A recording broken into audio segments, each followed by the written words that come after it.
Alright, what's up everyone? We're back again for another stream.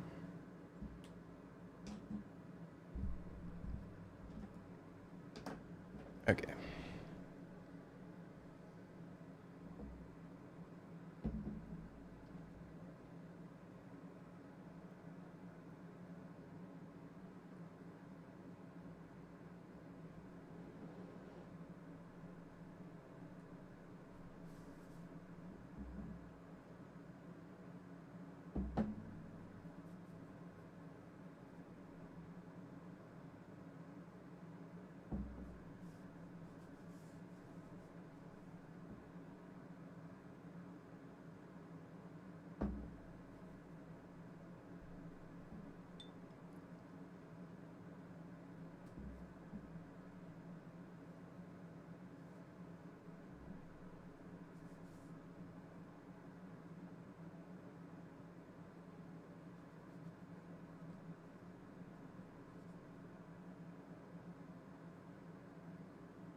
Alright, one sec.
Alright, I forgot to pull up YouTube and Kick chat as well. I'll do that quick.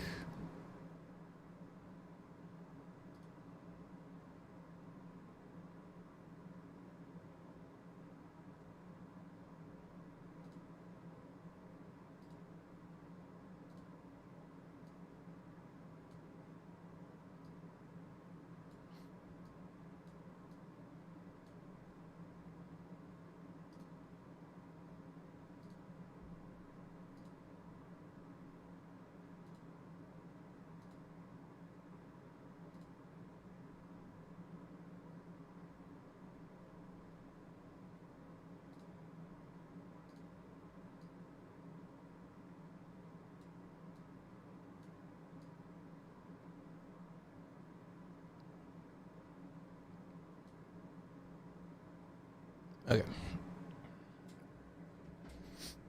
Should be good to go now.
Alright, I kind of thought of doing this last night. So kind of like pre-lay down. I kind of know what I want to do, but also sort of want to start with just something on the page to make applying all the characters and everything a lot easier. What brand brushes is that? These are just like $1 bamboo brushes that you can probably find at any art store.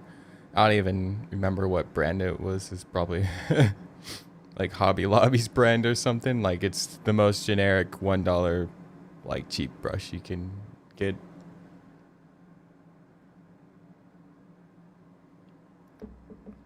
I just use them. I think they're fun. They're not like the best brush in the world, but I kind of like having a more like messed up brush, if that makes sense. Like I kind of like it not being perfect because it makes some more interesting lines and different things like that. So I always feel like like everything needs to be perfect if I'm using a more expensive brush. Like I always fear that I'm gonna wreck it or destroy it or something. So a little bit of a kind of for freedom, I guess. But yeah, I've used some expensive brushes that were like $30 or $60, and I don't really like how they feel. They feel kind of like what I talked about, a little too uptight for my liking. So I just kind of like using something like these ones. I've been using two lately. One that's a little bit bigger, and then one that this one just ended up being like a crooked curved handle. I don't think it was on purpose either, but yeah, I like using this one to draw. They're also different hairs. This one's a softer hair, where this one's more stiff. I used to use this one a lot for drawing, but I kind of just like this other one. It's very bendy. It moves a lot when I'm drawing and putting down something, so it just kind of makes things to look a little bit more interesting and not so perfect on everything.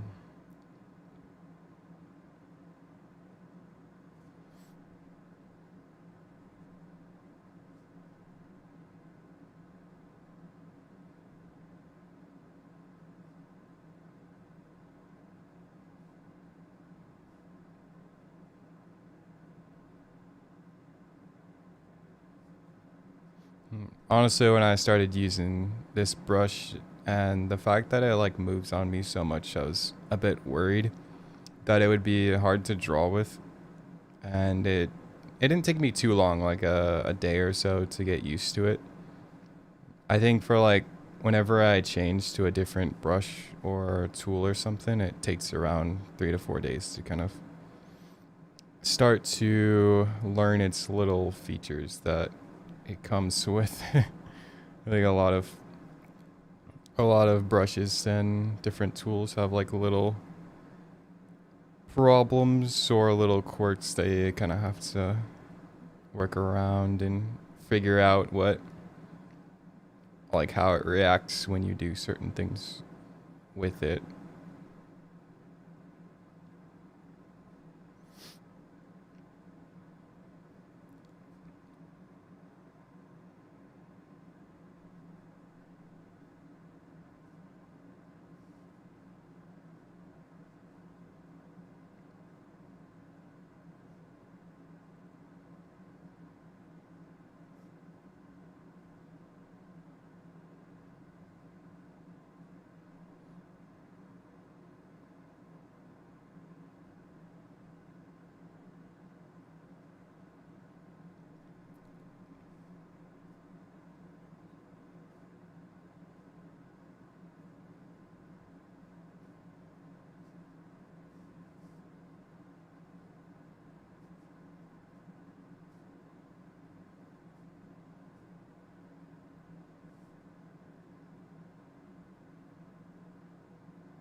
I always like to, every so often when using a dip brush like this, I like to go in and add some water to the brush as it will start to get fairly dried out.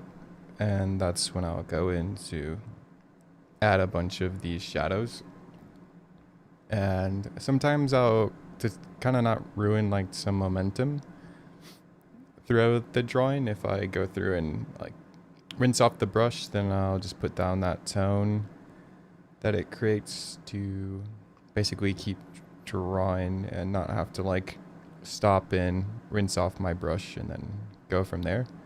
So I can kind of just go through, continue drawing through and get some tones in, and maybe like explore some direction or design on the character. What brand of ink is that? I have it in my description. I'm pretty sure it's like Moon Palace Sumi Ink is what it's called.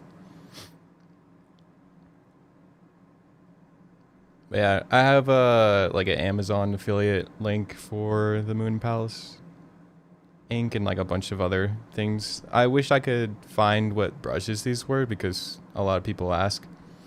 But yeah, I literally can't help on that other than like I don't even know if you went and got like cheap brushes from like any store if they would be um really like worth even using because out of like it wasn't even that bad honestly, but they were like $1 per brush, and then I think I bought 2 packs of 3, so like $6 total, but all of them besides 2 were kind of trash. Like they just didn't work at all. Like the bristles weren't doing brush things. Like it wouldn't hold together at all when you put ink or anything like that. But 2 worked out, so I don't know. I can't really like recommend it.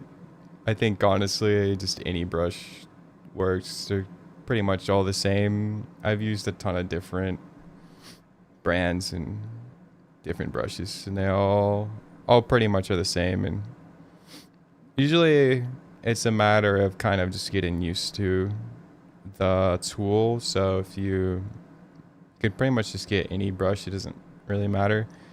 And then it just takes a bit of time to get used to it. But yeah, the Moon Palace ink is what I use. It's my favorite ink just because it's like semi-permanent to permanent. So it's not permanent for like the first day or so, but I've used a ton of like ink washes over it, and all it does is just lighten up for like the first couple days.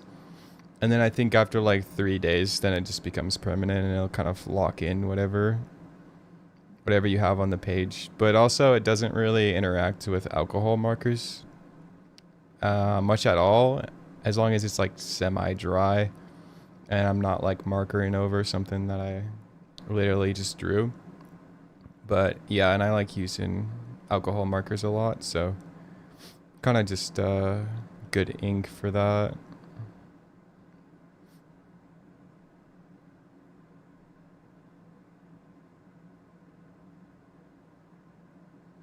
But like the brushes, the ink doesn't really matter too much overall.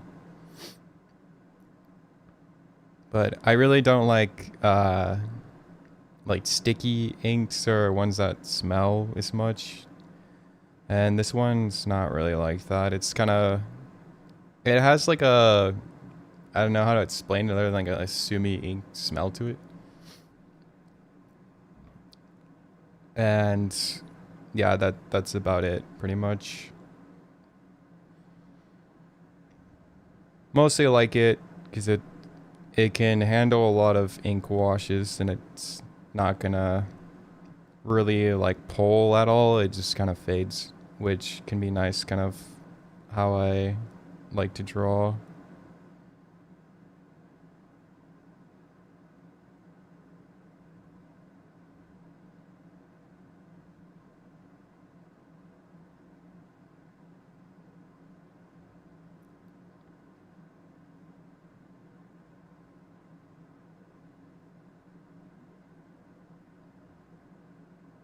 I need to start pulling this character this way a bit.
I was gonna keep some white area on the horns, but I like better if I just shadow this in.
Alrighty.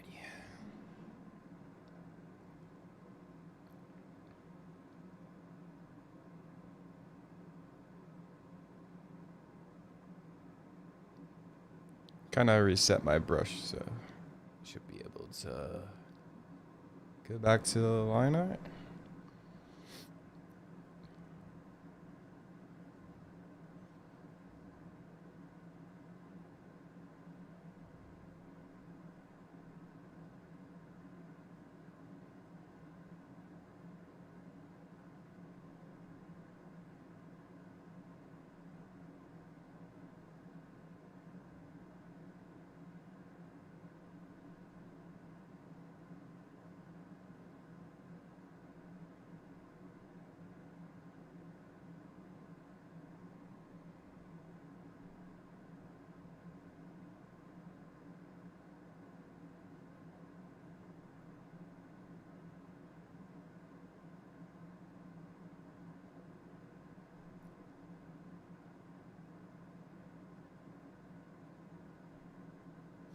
I have kind of a lot of these bigger shapes, so I want to kind of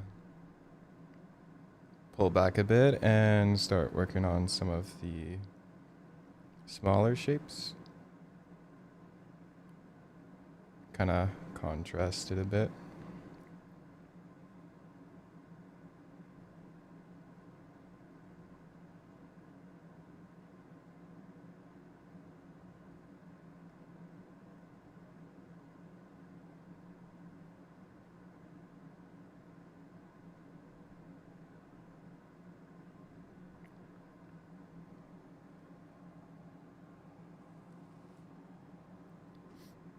Wishing more viewers who are doing great. Thank you. I appreciate it.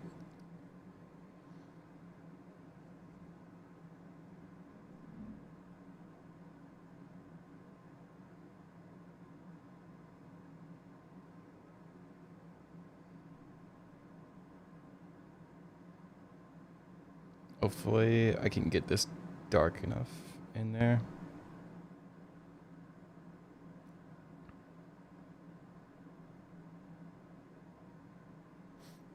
Yeah, when I was doing a lot of the ink washing over the character and even like some of this background here, I was trying really hard to like make sure that it washed out.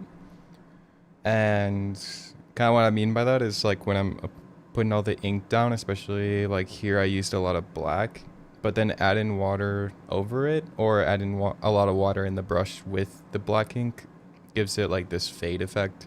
So it kind of turned this gray like more of like a 70% to 80% darkness. And then if I go over it, I can get like pretty dark values. And so I want to keep it like pretty dark to get kind of this mood that's happening with this character, but not so dark that when I go to add the character over top that I kind of like completely ruin his spacing to kind of like shine or what I have left for values to kind of work with. So I like to keep the very dark black still open so that I can kind of like layer over him and add that as I go. And it'll help it a lot when I go to color. It'll be a lot easier to make out some of the character features like more obviously, I guess.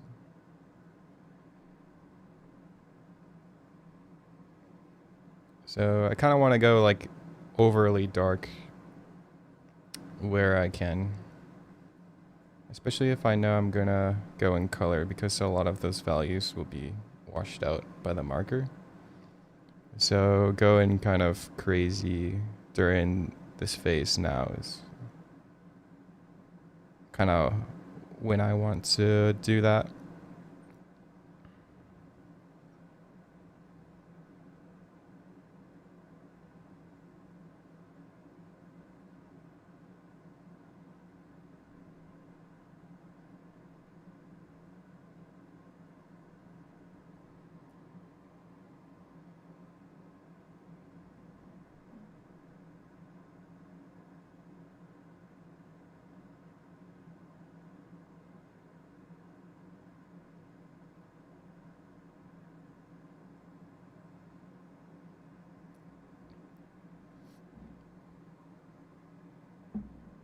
Right. And then at this stage too, I kind of run into a bit of how I want, like whenever I'm moving down a character and I get to this point where I finish his shoulders and have his head in place, then it's kind of at the point where then I kind of go down the body from the head or wherever my starting point. Sometimes I'll start with like an arm and then kind of work to the head and then kind of go through. So it's kind of like this bouncing, but going more like linear throughout the character. So started with the horns on this character and then worked down into the rest of him. And so now I'm at the point of like the arm area and kind of what do I want to do for his lower half and even his back area.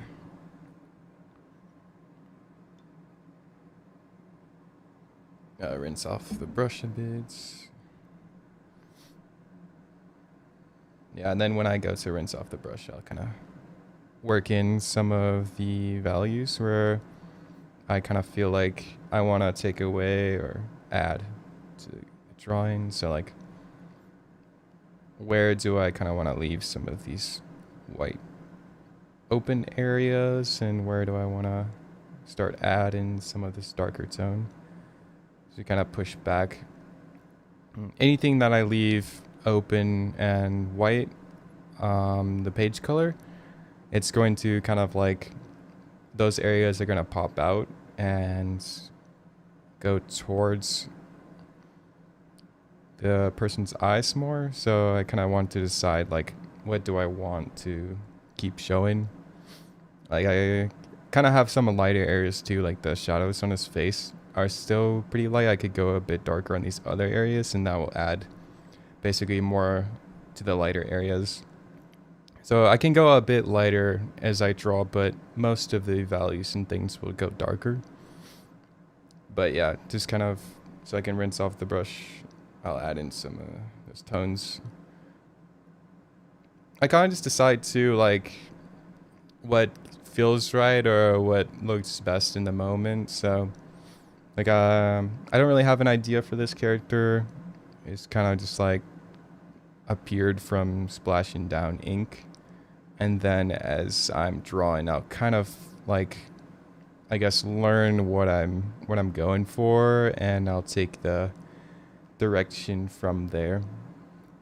So really just kind of like going throughout the character, and whatever kind of just pops out to me that needs some work done or needs more direction on, then I'll start to like kind of follow in that path. So like I feel like there needs to be a bit of a heavier line on these horns.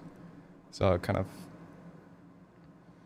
add that in, or like maybe I want more of a rigid shape on them or texture, then I'll kind of add that in. So I kind of bounce between creating and like rendering kind of all together as the drawing's happening.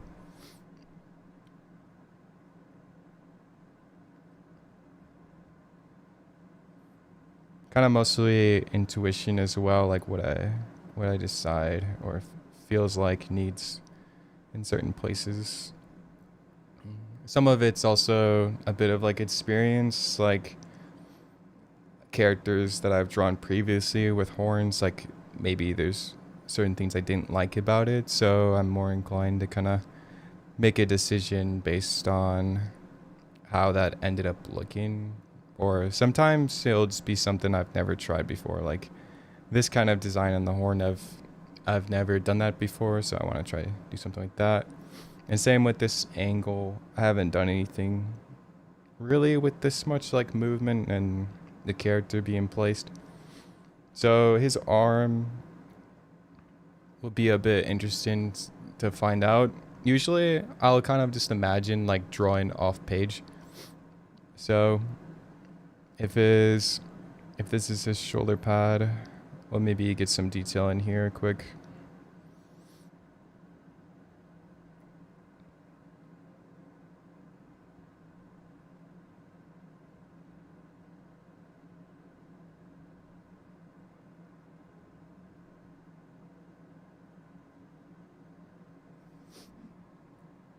My brush is drying out very quickly since I'm like covering such a big area with this character. I'll just kind of add in tone to some of these parts that could be a little bit pressed back in the space.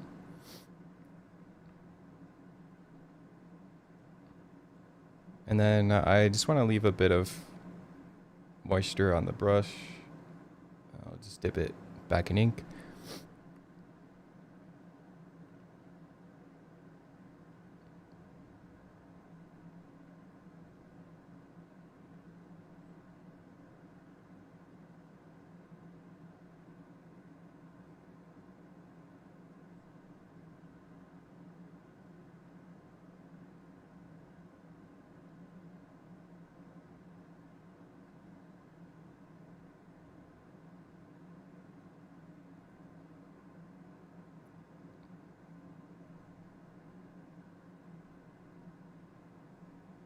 Okay, and then this last one.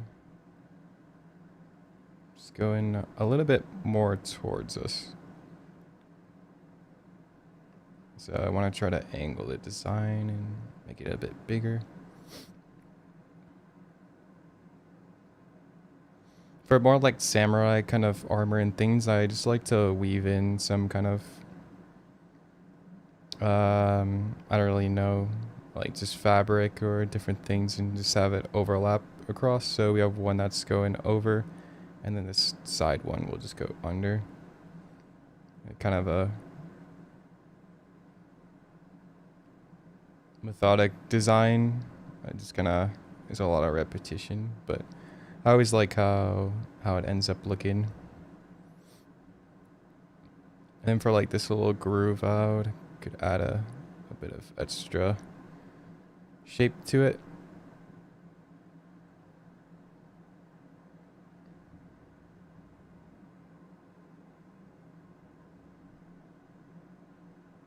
I'll add a bit of line weight to this shoulder pad there. Just make it a little bit heavier in space. And then, so we go back. Kind of trying to think like through the character and through all of his hair that's coming through. And one thing about the hair is I want to cross it over later, over his shoulder and everything, but I'm trying to keep it a little bit minimum of darkness and ink that's being applied on this side over here, because I can always go over with the like the darkest tone over all of my character. So we'll just kind of figure out his back, and I want to think a bit through the character here. So I want to think about his other shoulder. So I'm thinking his other shoulder would sit about here on this back, and then maybe like come up. So sometimes if it's a bit of a chaotic drawing like this, I'll just actually draw the other side of the character, or at least like put some markings so temporarily I can actually see kind of about where that's gonna be. And then we can get some kind of like back piece going in here, and we'll just have it wrap and down.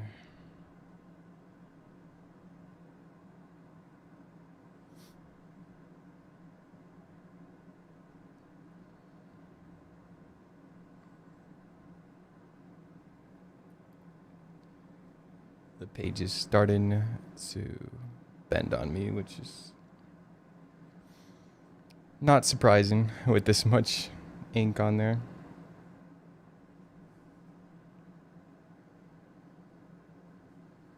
I kind of bounce through and get some of this hair with a little bit of a design to it.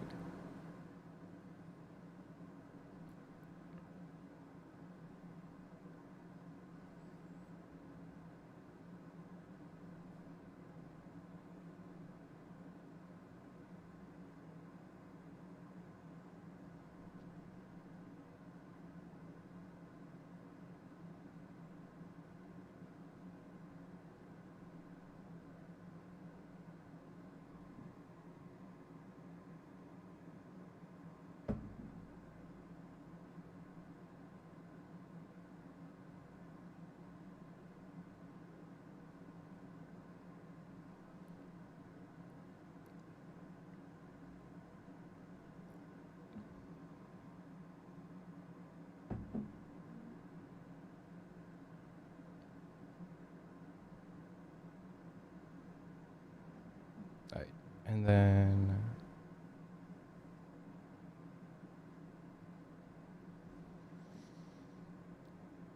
kind of just want to like block out this rest of the character, not necessarily with black, but just kind of fading it off so that it basically pushes all the attention to this character. So kind of what the push in that I mean is like this area is all kind of clumped in darkness, and then it just kind of shoves your eye more to this area over here and more towards the character's face. And a lot of the contrast on the character here sends it a bit to his face more.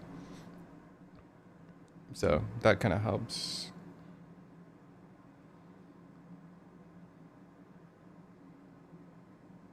I'll see if I can get a darker tone, and then I can go through here and get some of this woven stuff to layer a bit better by having some shadows.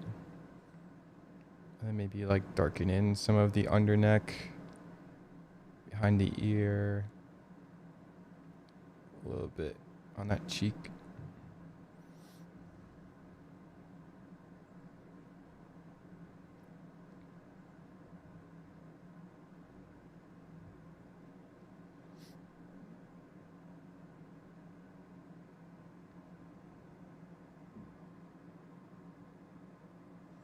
It's gonna take a lot of layering to get a lot of value differences on this character. So that's why I'm trying to kind of build up that as early as possible. Start adding in some of the values right now.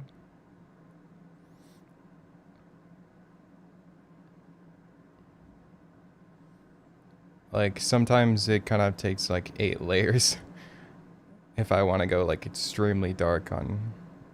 It's probably around the most rendered that I've done for ink characters is probably like 8 layers, but so to get to that, it's gonna take a bit of time. So I'll start kind of doing that early.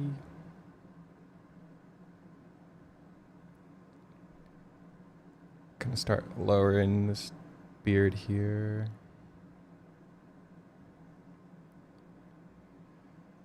Okay. So kind of bouncing to what needs the most work is probably now the arm coming out. So to find the arm, I like to like imagine his arm actually extending. So the shoulder pad I know is his shoulder area. So then I kind of go like off the page. So imagining his arm coming down the page, and then maybe his like elbows around this area, and then coming back up at an angle towards this way.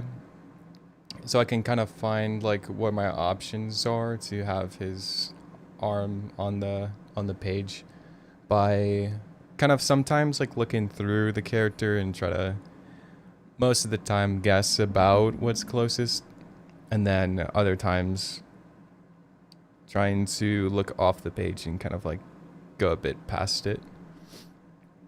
So using that kind of off the page, I'm guessing I could have his arm maybe come up to like about here, and I'll just kind of mark, I like to mark the wrist a lot.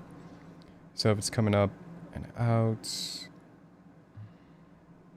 we can just kind of like make a guess that it might sit around there.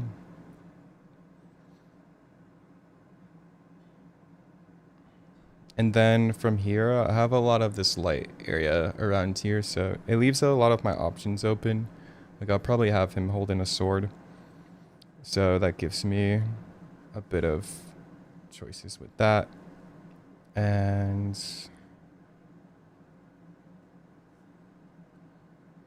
so I'll have his hand coming out.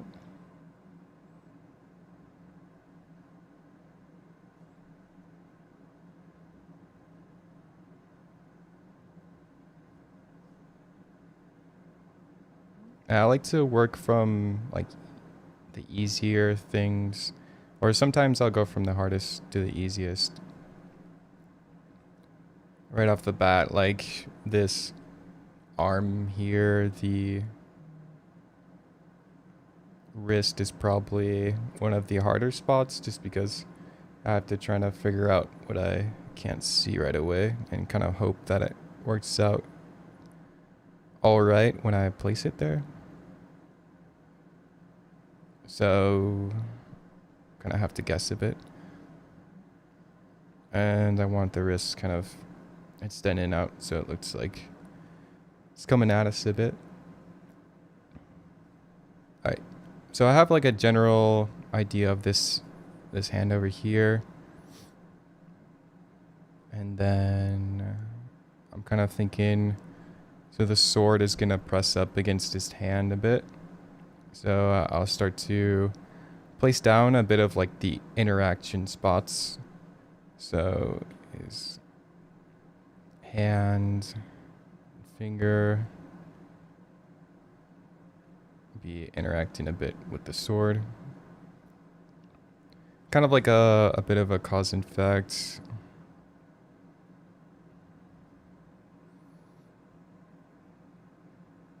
And then from here, I kind of want to look at some of my options. So I can add the backhands, and I had a bit of like a where his shoulder was, and that back shoulder, and I know his arm was placed here. So I think I'll add in a bit of this claw here, just to add some more placeholders. And then we can add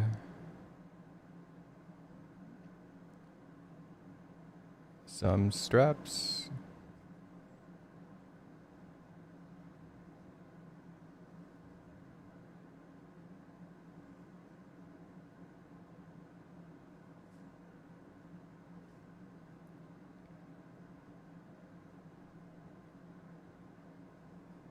A lot of the detail that I add on drawings is kind of how something's connected for function, or a bit of like pattern. So for like all of this detail on his hand is all just like how this armor is attached to his hands, but it's a lot of detail, just kind of thinking what I want to put on his hand, or like, so I wanted armor, and then I kind of have to like find out like how do I want to connect that armor together.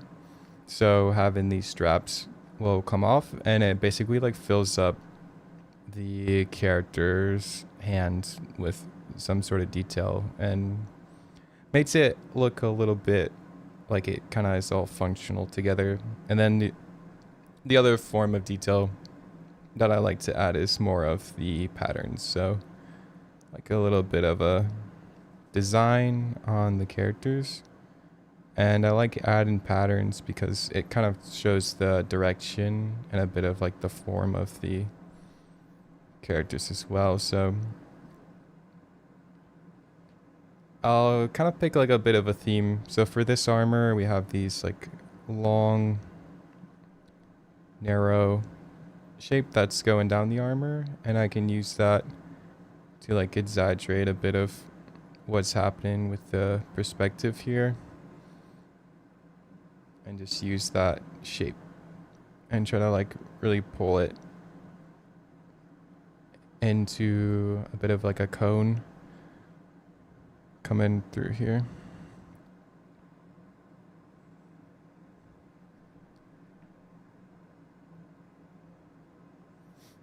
And then to place this hand and make it a little bit more obvious, I'll add this area right here, black, so it kind of just pops a bit into like a focal point. So right now the darkest areas are like his hair and this hand area. So it kind of just going based on a bit of importance for the character. And the hair is kind of a lot what makes this character. So we'll go off of that.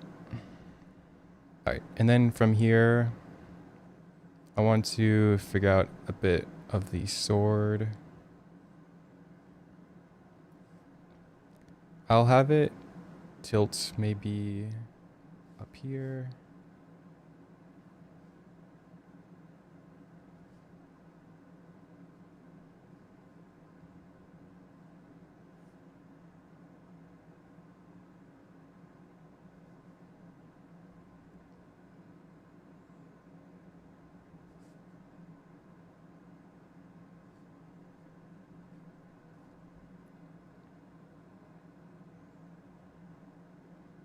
It's a little high up. I would have liked to have it lower, but just I kind of have to run my options of what I can do with like how I chose to have the hands.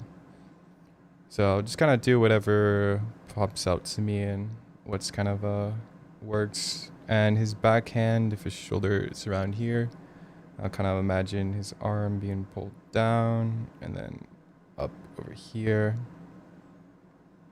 So I'm going to guess that his hand could possibly sit around there.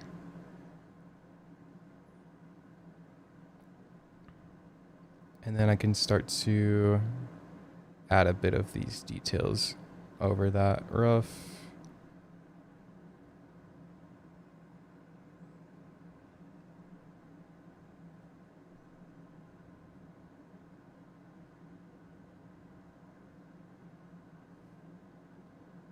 And we'll pull the sword down.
It didn't turn out like exactly where I wanted to place his hands, but I'll just kind of work off of it.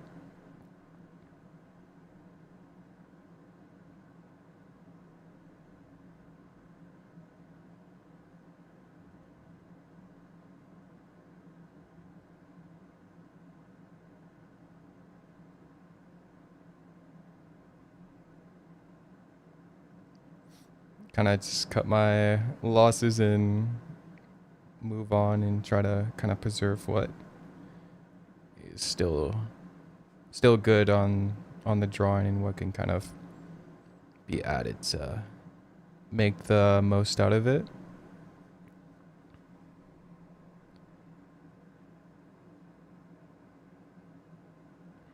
All right, so we have our sword, and then having those things placed in, we can go for the blade.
And then I'll figure out a bit of this wrapping.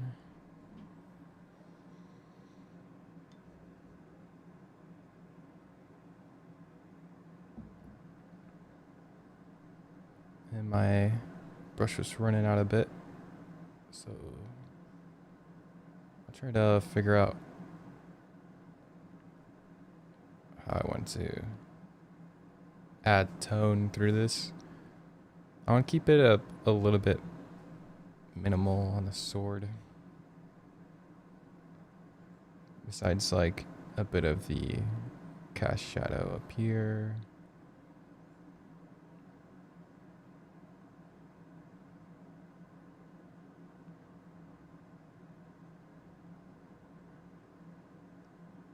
And then a bit of the under.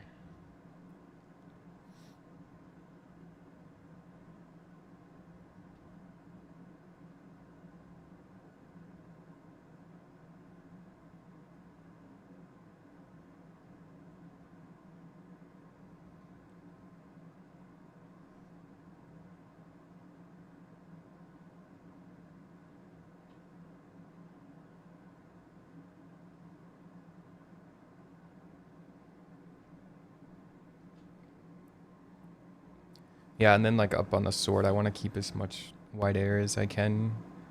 So a bit of a like a balancing act of how much can I add for putting in detail, but then also how much can I kind of restrain myself from adding so that it still ends up being readable as well.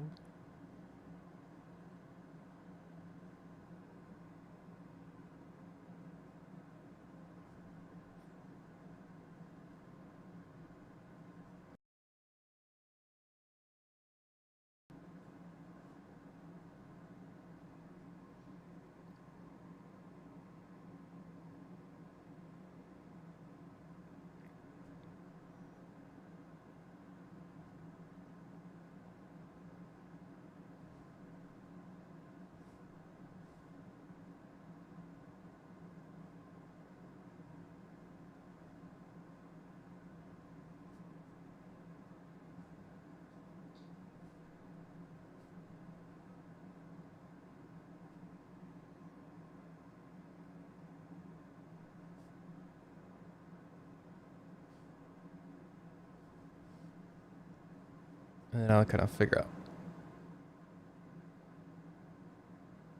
what I want to do for some of the shape.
Add in some line weight.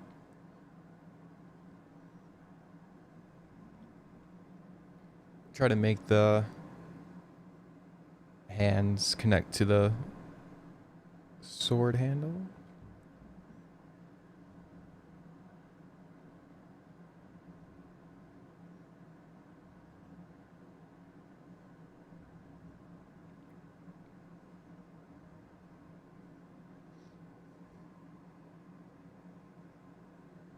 I want to kind of maybe push this part a bit back by having it black in there.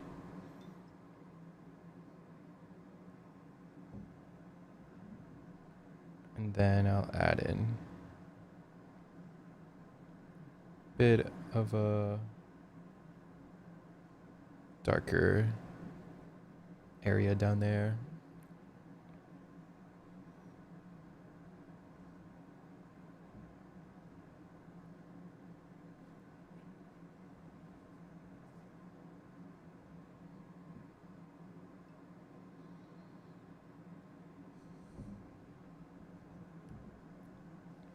Alright, and then with my lighter tone,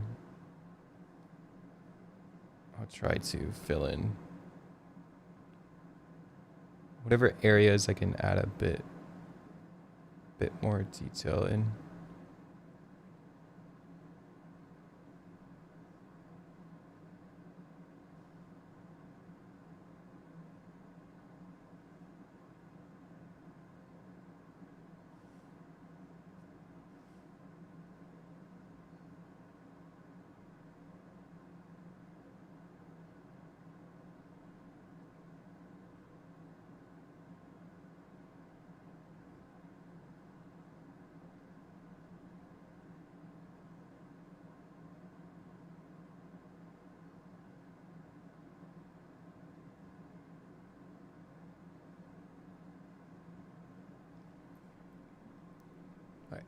That's probably good.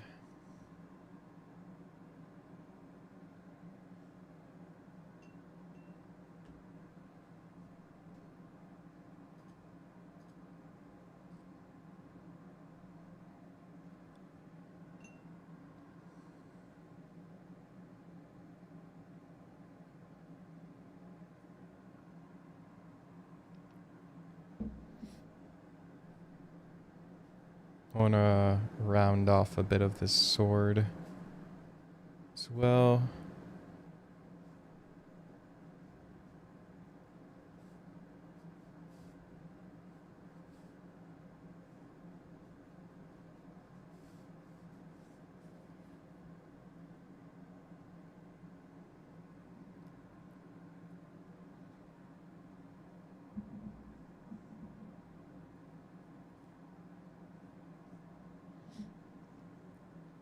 Alright, now that I have my first character placed pretty large on the page, I like to think about kind of like conflicting ideas. And so I don't think there's enough room in the back to kind of make this into some kind of scene, so I'll simplify it a bit and add like maybe a character that he's face to face with as the main conflict. Just because it's a little hard with the amount of room back there to kind of get something else in there.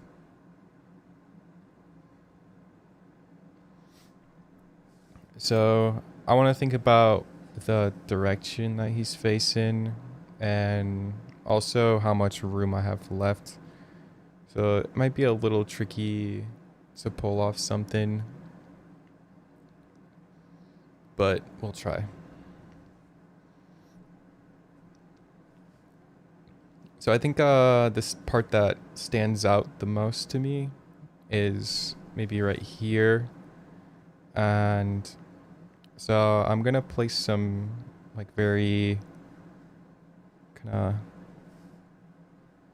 blocked in marks to just get this character situated, and I want to kind of do it at a pace that I'm not overthinking too much about like the detail of the character or anything like that, but all I'm focusing on is that this character has a very strong kind of presence to this other character, and that's gonna create a bit of the conflict on the drawing.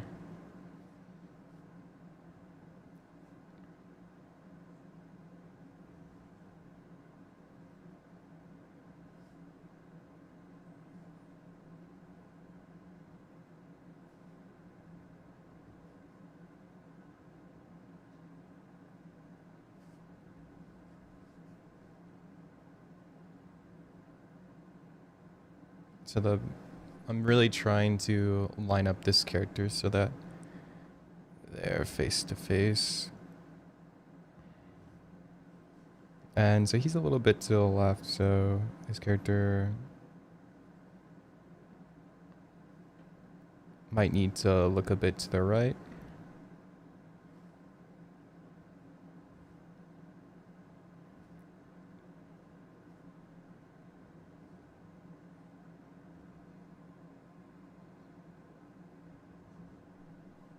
And then I want to think about his shape. So I know I want to do a bit of a tiger. And so I'll think more of his general shape of everything.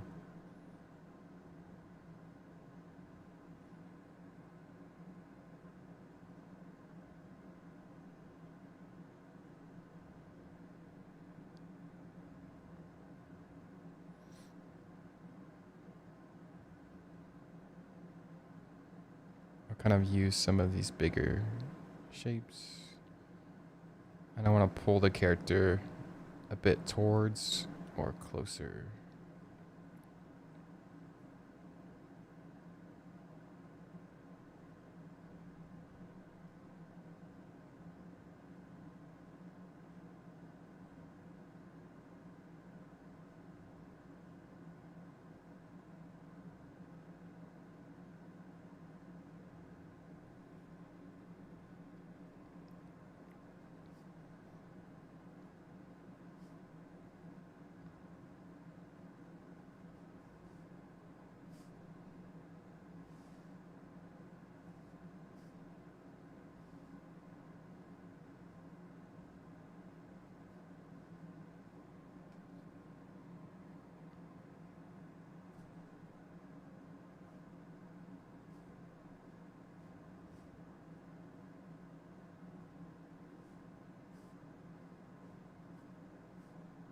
I also want him to look a little bit more angry.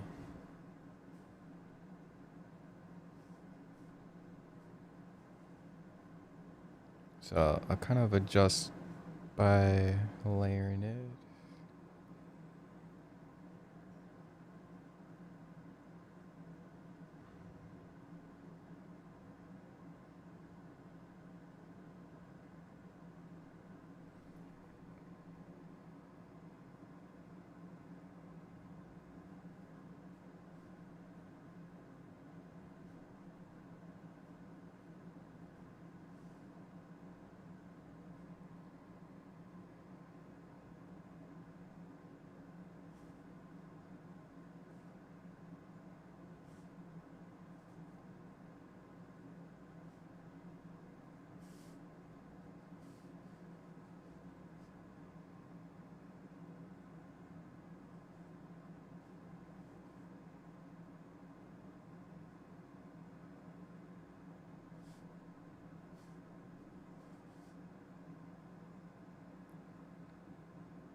Some of my lines and a bit of the tiger's face might be a little hard to see right now, but as I go and kind of edit it with the wash,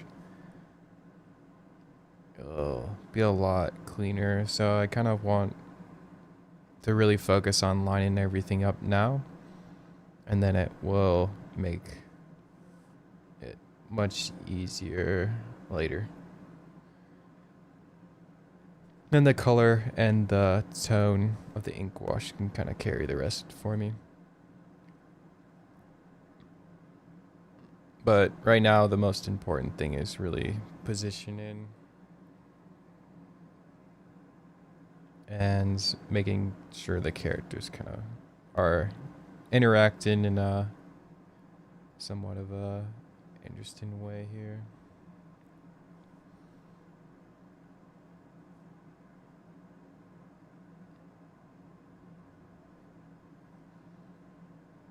So I'm not too worried if it gets a bit messy with the lines and everything as soon as I put the marker in for the tiger and everything. It will instantly clean up a lot of this.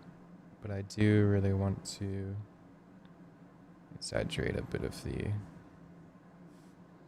like movement.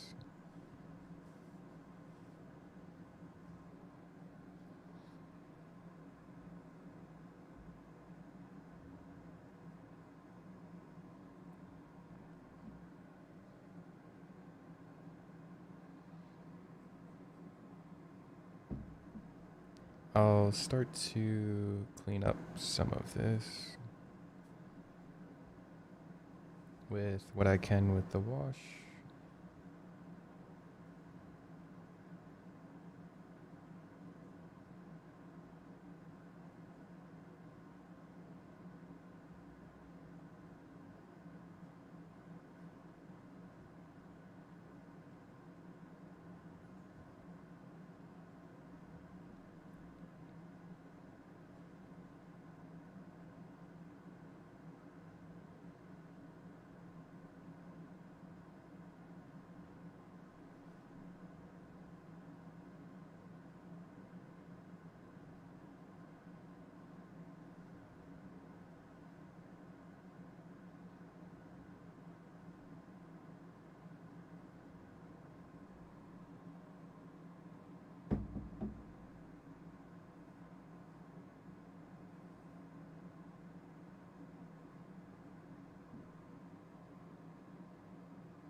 Now I can kind of go in and add a bit of the details. This part's still a bit wet from the ink wash.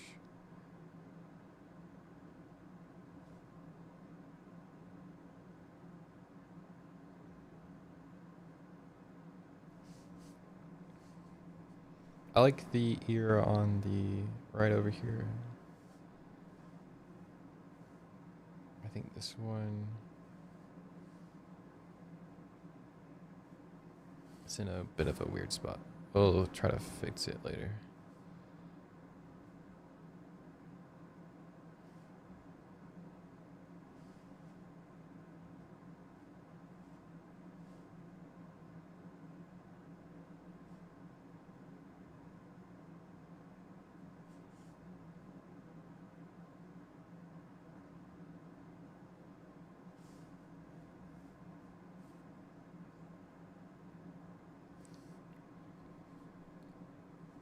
And I want to kind of round off the hair and everything. I can always go through with the black ink and make it a bit more defined over here. So.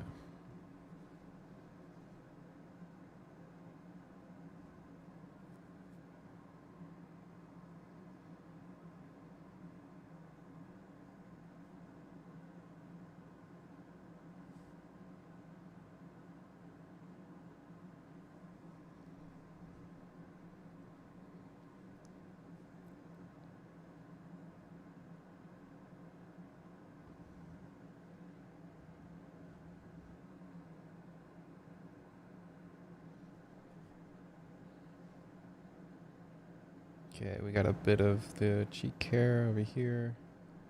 And I know I'm gonna leave this area white. It just kind of happened to end up in a good spot with the rest of the character. I didn't really plan to keep this area open, but it works pretty good.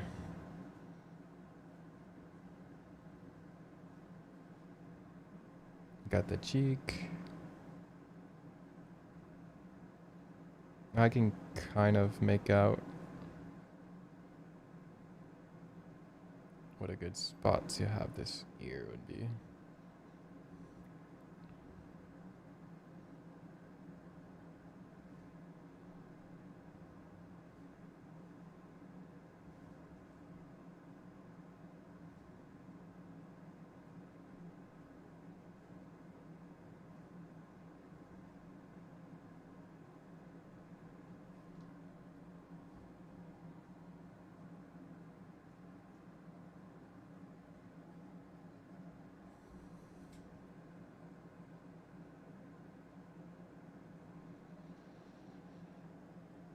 I'll kind of pull down his head.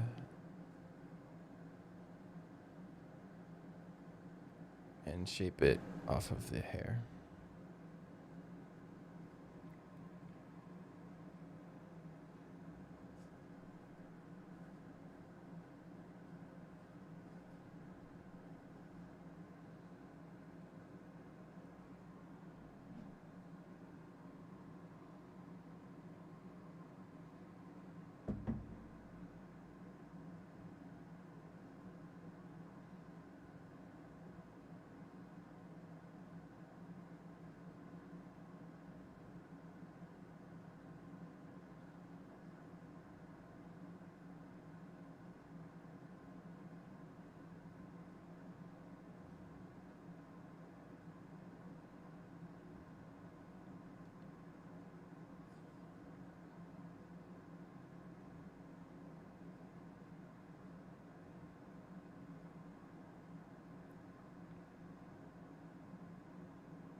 Yeah, I wouldn't usually go this dark and crazy, but I've noticed that my colors are very like overpowering once I go in with the markers, so I want to go like as dark as possible and get a lot of the tones in, because a lot of these tones look very dark now, but when I go over with the marker and start adding in things, it will like make the tones a lot lighter, not stand out as strong. And a lot of the lines I can kind of just like do what I want and be a bit messy with them, as long as I kind of focus on getting the position in.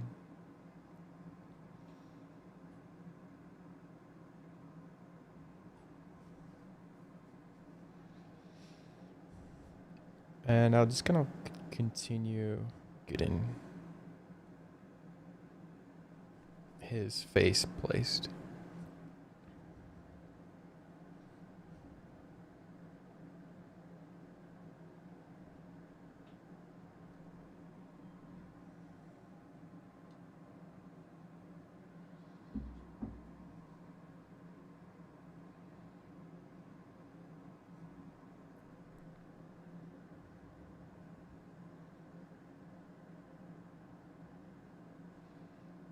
It may take a bit of layering to actually get these lines to show up kind of clear in this.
I would kind of want the tiger to be a bit hunched forward, and I think having his shoulder like pulled back around here, I could maybe go back and put his arm up this way.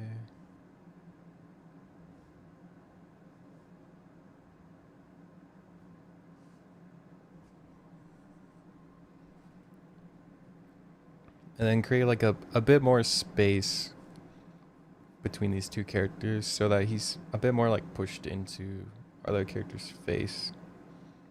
And then there's somewhat of a background starting to be formed off of the tiger.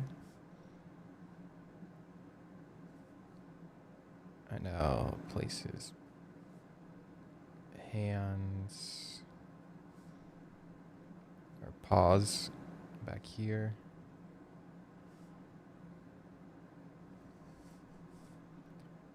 And we can add a bit of the fur, kind of wrapping and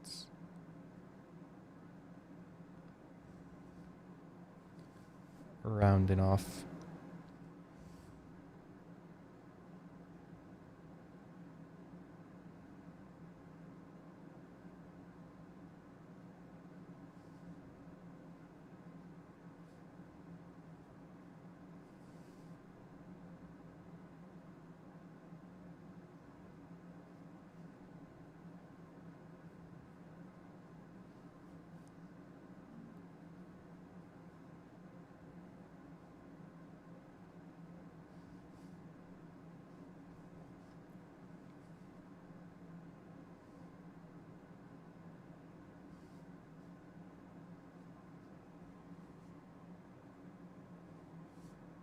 Okay.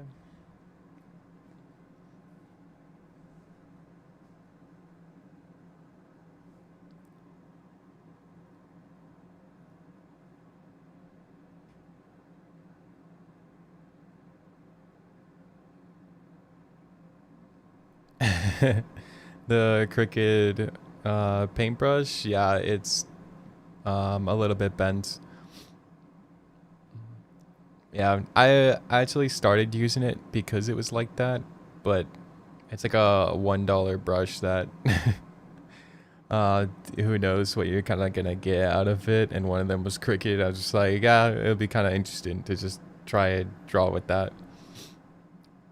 So then I just tried it, and I was like, something that I kind of enjoy about it. It's not the best thing, but I feel like it's kind of boring sometimes to just draw with like a good brush, if that makes sense.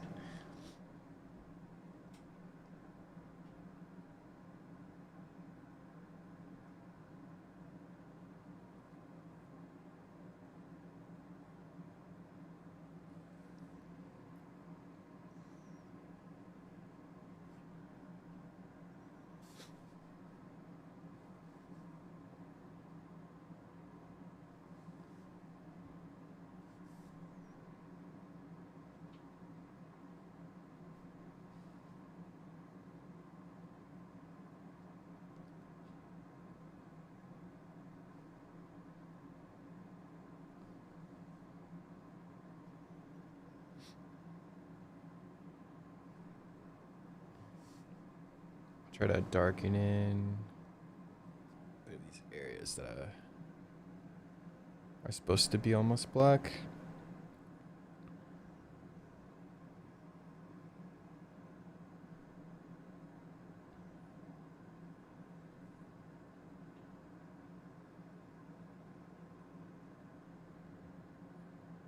And then kind of figure out how I want some of his markings.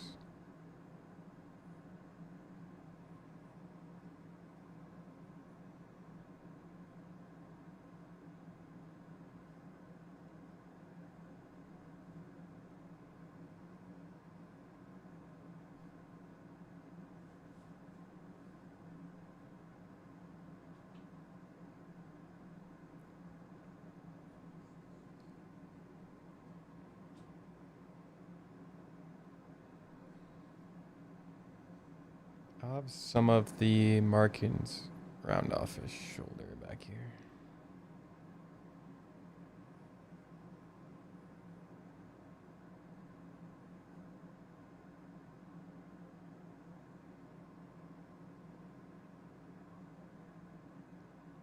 I feel like I should have one that goes through this hand.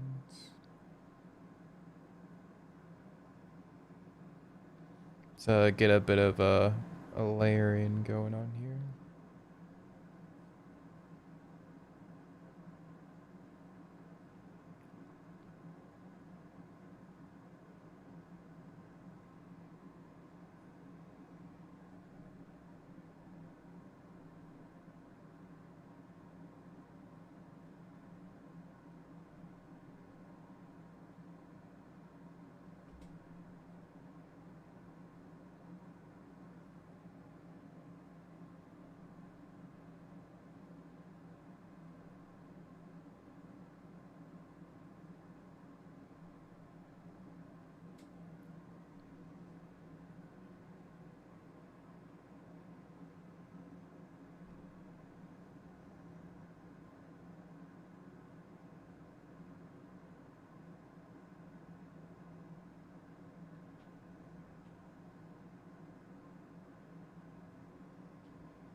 Whenever I do the tiger patterns, I like to almost delete the drawing in my head and act like there's really not any detail that I did prior.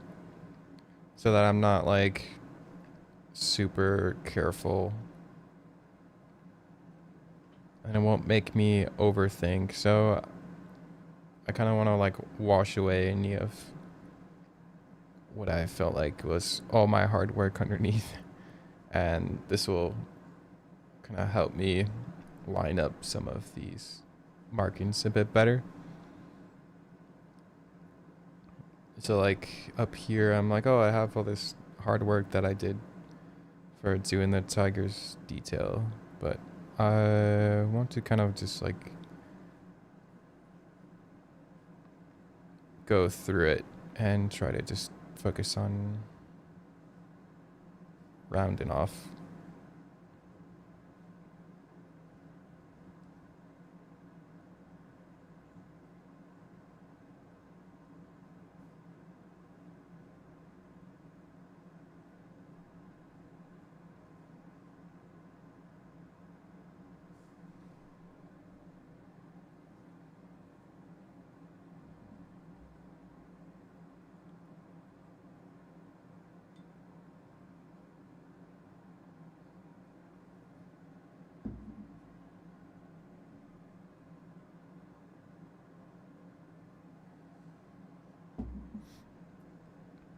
Right, and then any part that's not his white parts on his fur, I want all of this a dark gray.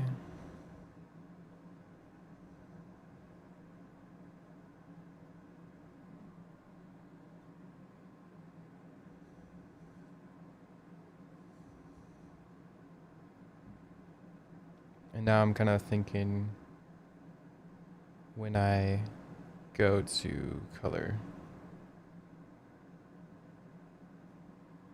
all of these parts that are left open and don't have any tone, they're gonna be a light orange, a lot of them. So I want to kind of add this all into a bit of a one neutral color.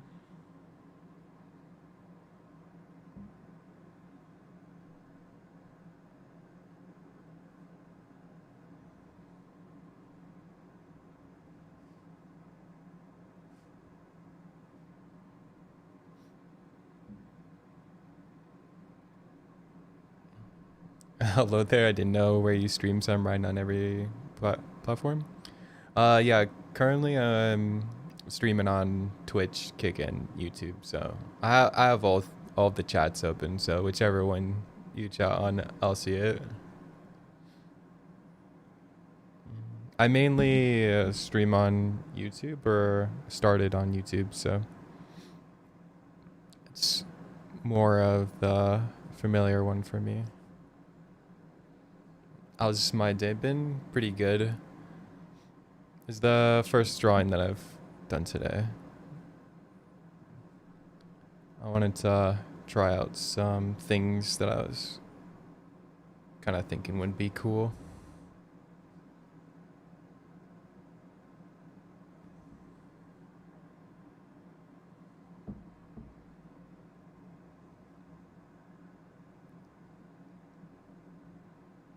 Mostly just starting the drawing off with some things placed down, like a bit of a rough ink wash. That's pretty much all the only game plan for this one.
Alright, and then I want a bit of the shape of this drawing to be a little bit better, so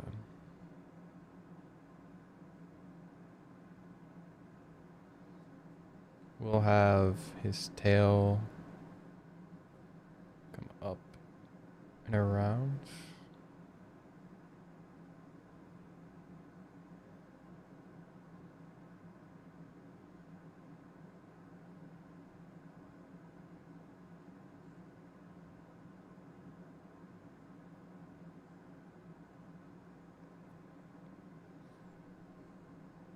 I want to wait for this to dry a bit.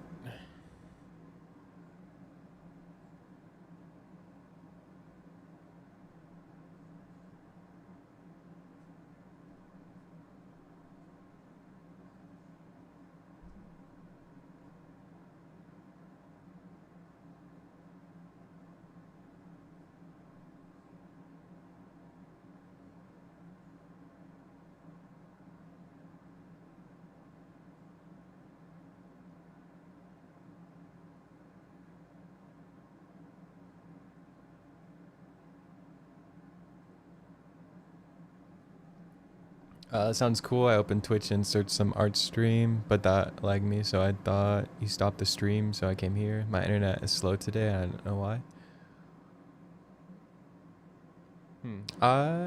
Yeah, I'm not sure. Maybe my stream is a bit slow on Twitch. I'm not really sure because literally like the second day I've streamed on there and also multi-streaming, so I don't know how great the quality is.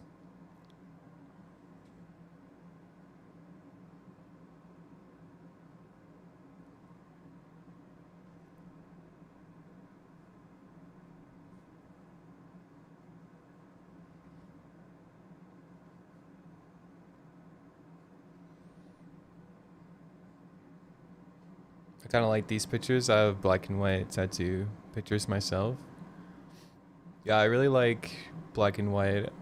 I'm gonna end up coloring it, but yeah, I like to kind of go all out on the black and white, at least for like a foundation. So when I go to color it, a lot of the times the drawing will mostly carry the how it ends up turning out.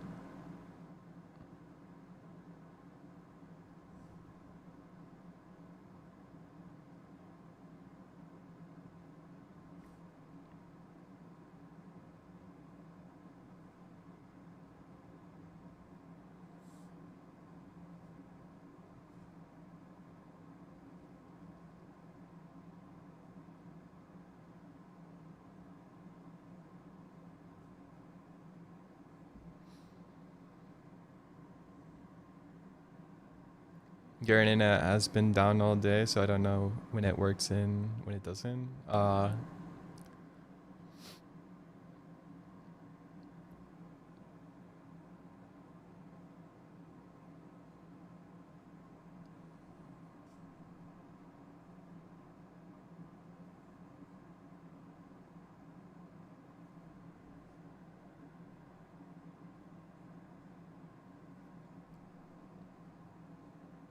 Hopefully, hopefully it gets better.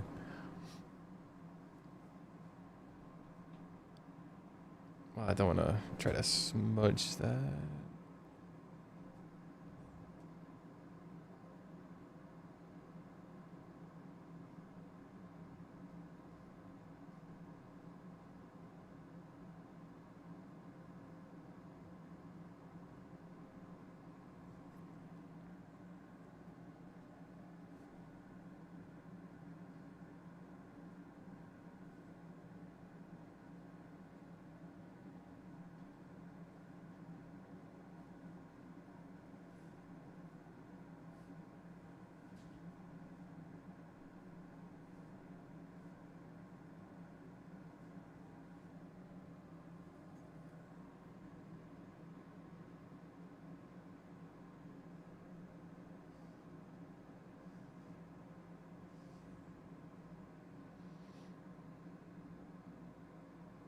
Can I ask when the heck is that pencil or is it brush?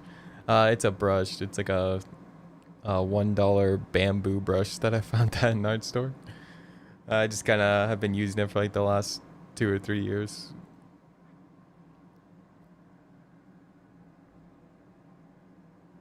And then I just have a bowl of Sumi ink.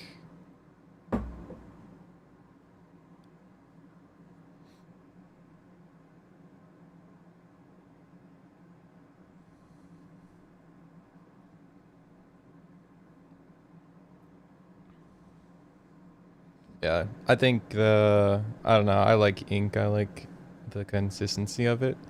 I don't really like pencils and graphite as much. I don't like that it's kind of chalky, and I don't like pencil shavings or eraser shavings. Markers are also pretty fun.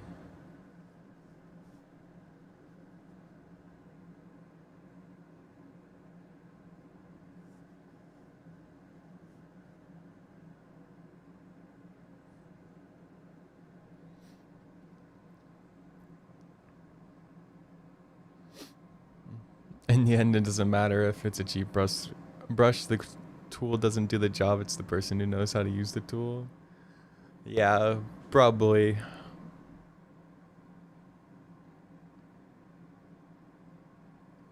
I feel like the tools matter to a point of like if the tool brings you enjoyment or it makes your process more enjoyable. I think that's kind of the only thing that the tool really matters, because like I don't really like graphite or charcoal and those sorts of things. So if I was like forced to use those, it wouldn't be as enjoyable for me.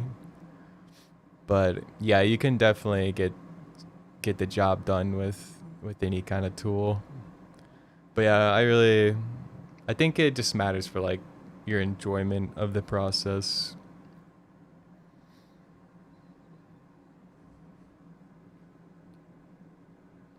There are a lot of tools that I think like look really cool for a lot of other people's art, but like I just can't bring myself to do it for my own, or I just really don't like how it is. Like watercolor, I've tried a lot of different times to get into it because I love the effect that a lot of people get from it, and it's kind of a lot like an ink wash, but I just can't like find it to be enjoyable for me.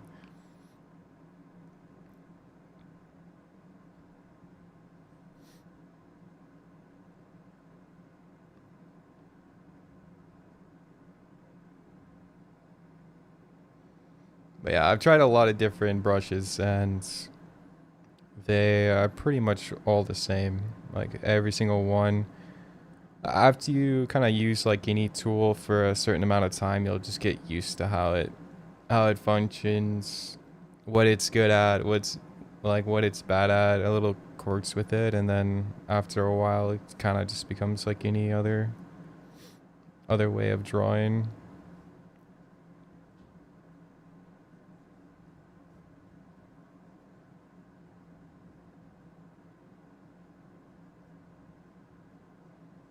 Seems to kind of all be like a comfort thing, really, like how comfortable you are with the tool. I think directly impacts kind of how well you'll kind of be able to like transfer whatever you're thinking onto the page, or kind of make your drawings have the least resistance to what you're kind of going for.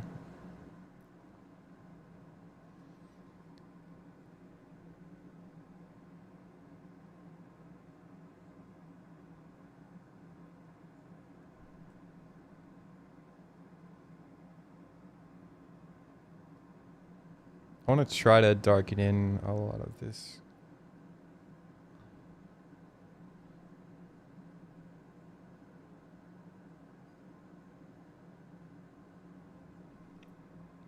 Some of what I'm doing is not even showing up on camera because it's a bit of a glare, but you can kind of see in the dark areas just like a bit of a difference in the tones.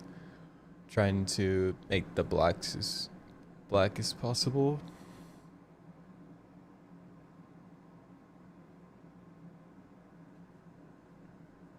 I noticed once you have a certain amount of the Sumi ink on the page, it gets pretty hard to layer it. It kind of like struggles to layer on top of itself.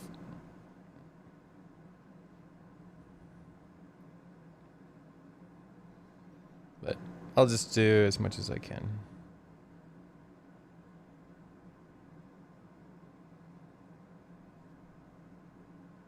I want to try to connect some of these hair pieces together.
I see a devil there with horns and a katana in his hand.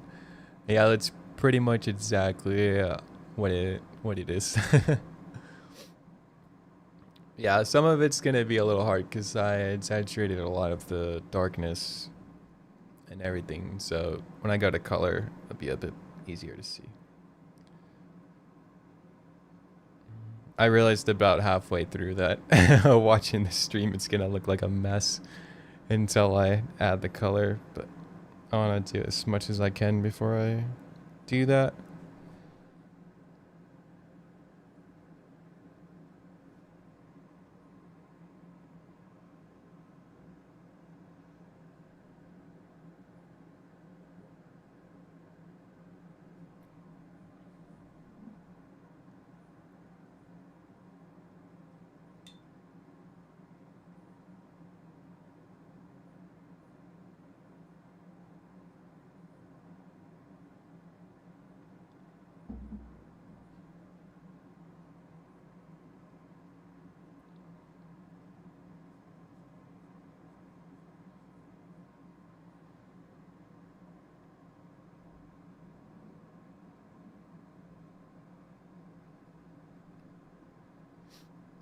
there's a lot going on there, and I see all sorts of things, but the thing I described is definitely visible.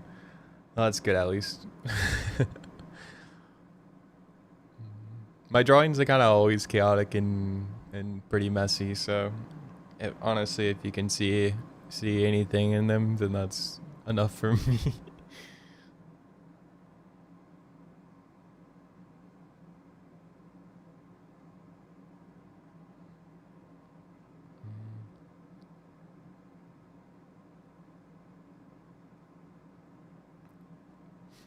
Whenever I show my mom a drawing that I did, she's like, maybe you should just draw one character on the page.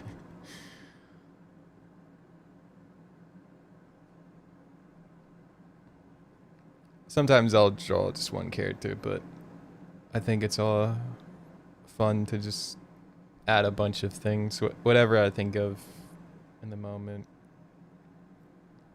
This one only has 2 characters, so.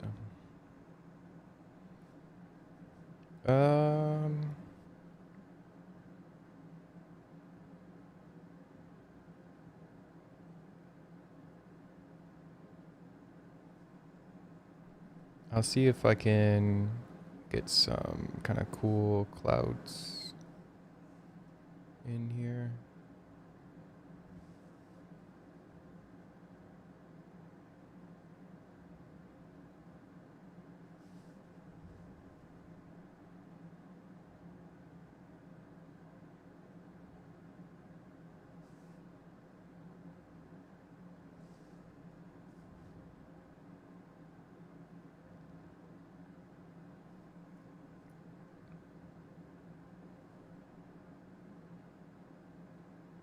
I always like experimenting with a lot of different cloud shapes. I feel like you can kind of do a lot of different things. Always trying to try something new.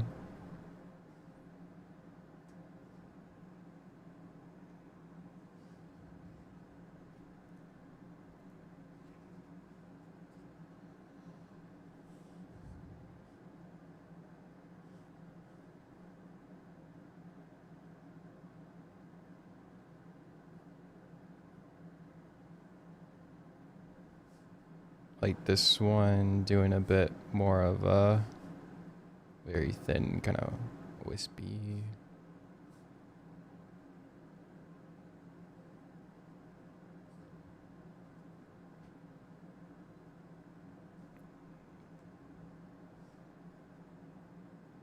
I think the last drawing I did on stream was more of like a spinning sort of windy clouds. So I'll try one that's a bit different.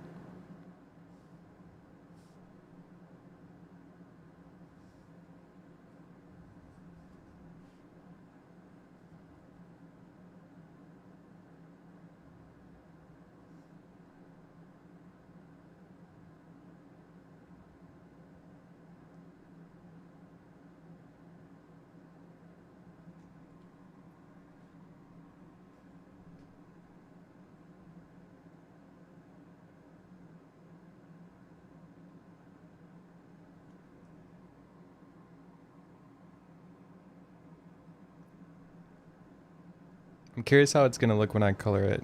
I think I'm gonna go for like a very the brightest red that I can possibly find and use that as maybe the background. Since I have so many dark shades on here, that might fix a bit of that up.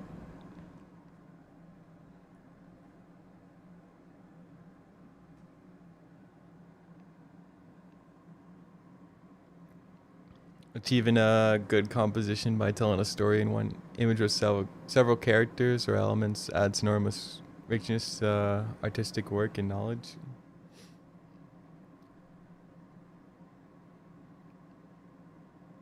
Yeah, I don't know. I feel like it does require like some knowledge. Kind of depends on how it is, I guess. But yeah, it's doing more characters is generally a bit harder.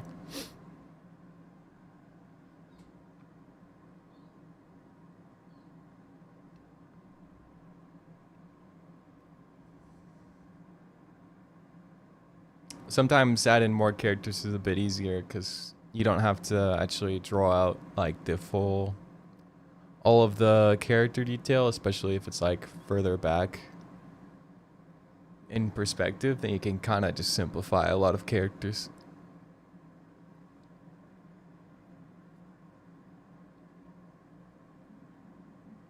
But yeah, on like a big mural drawing or something, then definitely it's a lot harder to draw a lot of characters. If you have the room to do all the detail, then it gets a lot harder. But I guess it also depends on how you draw, like if you add a lot of detail or not.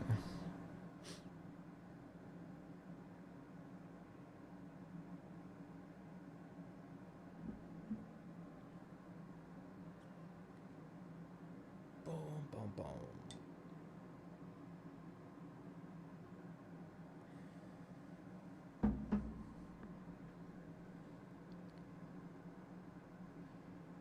Um,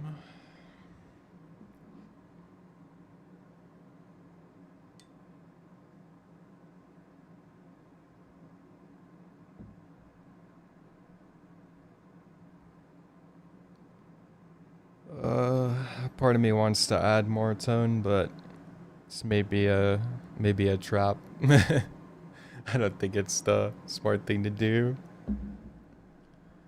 I'll maybe just add color first and then actually see what needs it. Could easily wash out this drawing.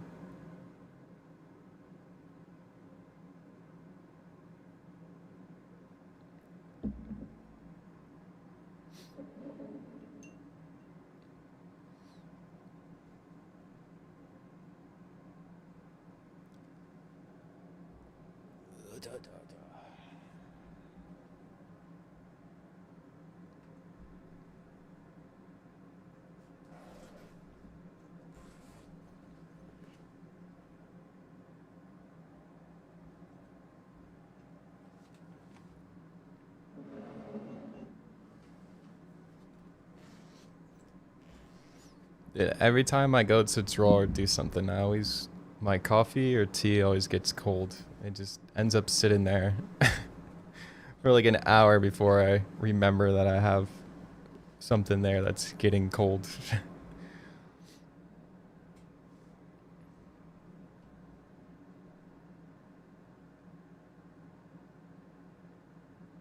uh, what you can say for sure is that fantasy art and characters from Asian culture capture attention. Yeah, I think that's definitely true. There's a lot of they're very intricate and yeah, they're like very interesting. I feel like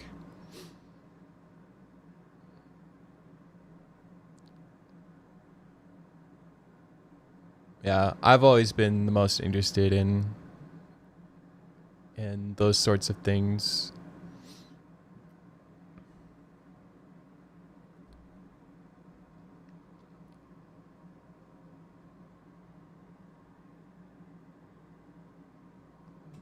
You have to go to sleep. It's 2:15 a.m. Yeah, no problem, man. Thanks for stopping by the stream. I hope you have a good night.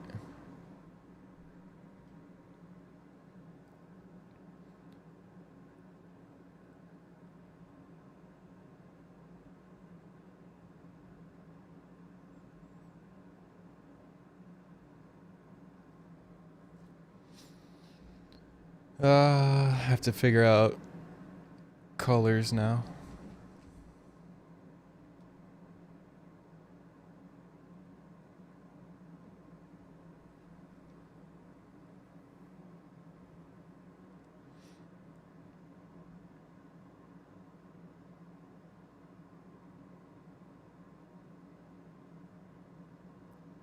I really like doing armor red, but if I do the armor red, then I don't know what I'm gonna do for the background. I could do like a green for the background. That would look kind of interesting.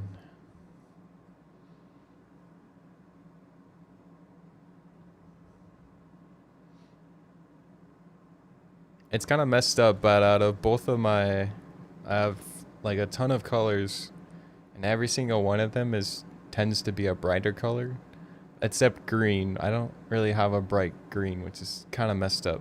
But every other color is like has like a neon brightness to it. And green is like the one color that I would actually probably like neon. Also yellow doesn't get very bright, which is kind of bizarre, but there's like super bright blues and everything else.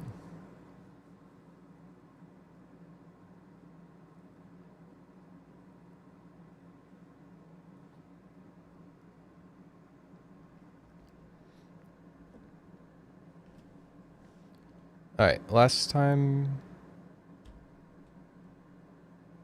I did tigers, I did like a yellowish brown or something, and that looks pretty good.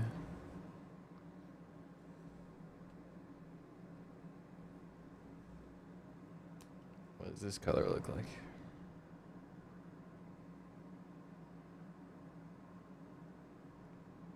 It's pretty dark.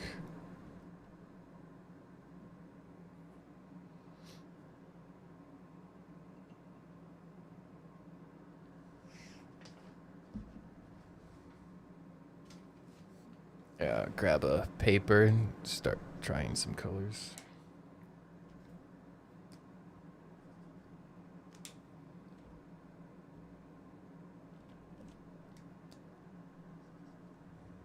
I kind of want to do this character's skin like a blue if I do a green background, but maybe a different color if I do red.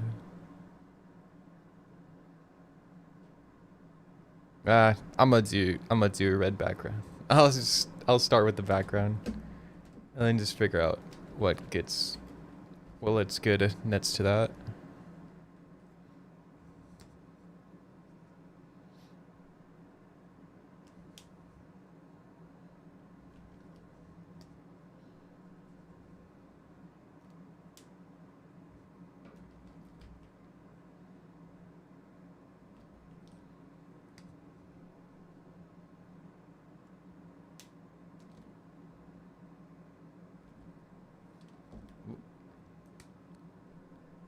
My markers almost went flying across the room.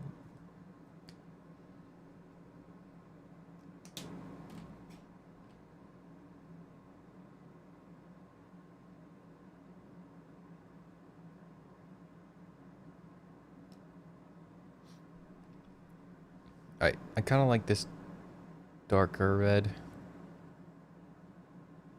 I think it'll look good with a orange.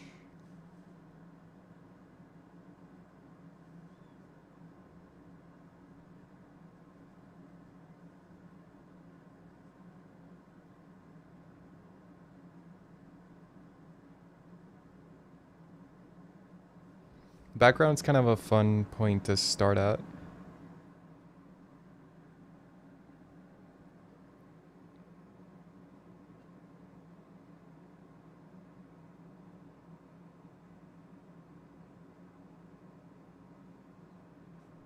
I realized I kind of want the hair from the tiger to come up this way a tad.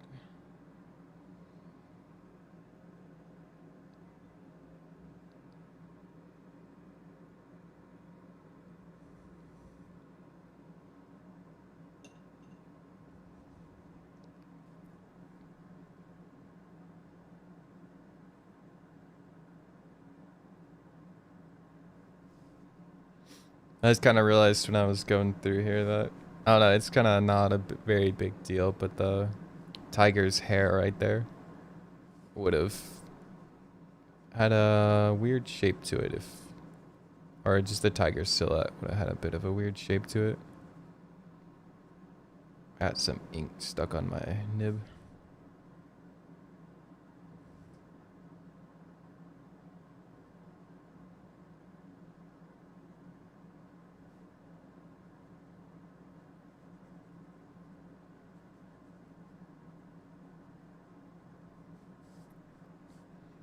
Alright, I kind of like this color for the background.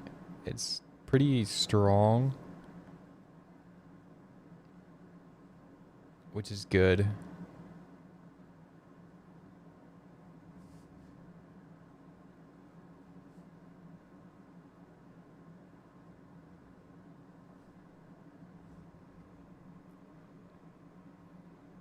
Having a bright color like this will help the characters. I don't know how low I want to go in the hair.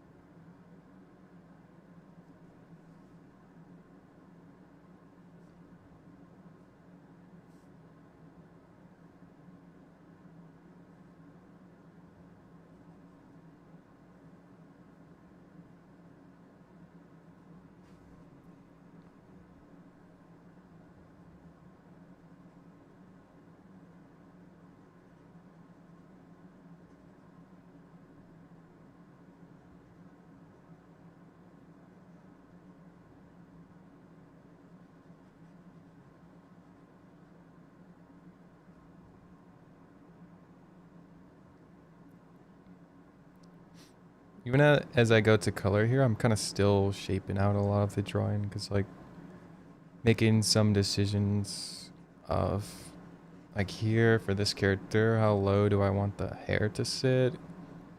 I could have some of the hair kind of like poking through into this red, which kind of looks nice. So I'll do that.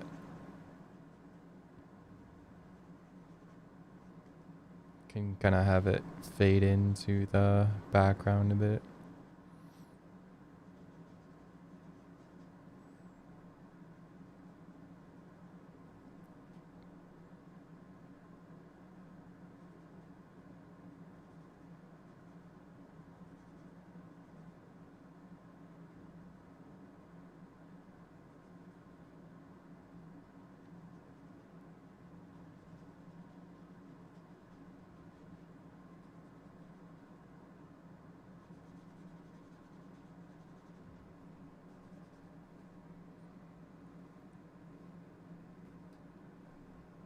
I really wish this corner of the page didn't curl up like this. I might put something to weigh it down.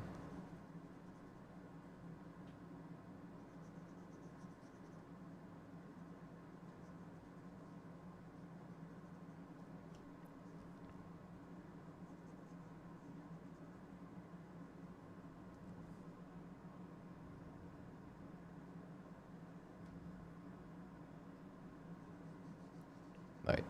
And I'll just head through all of this part with the red. Since I don't think his shoulder would be that high up.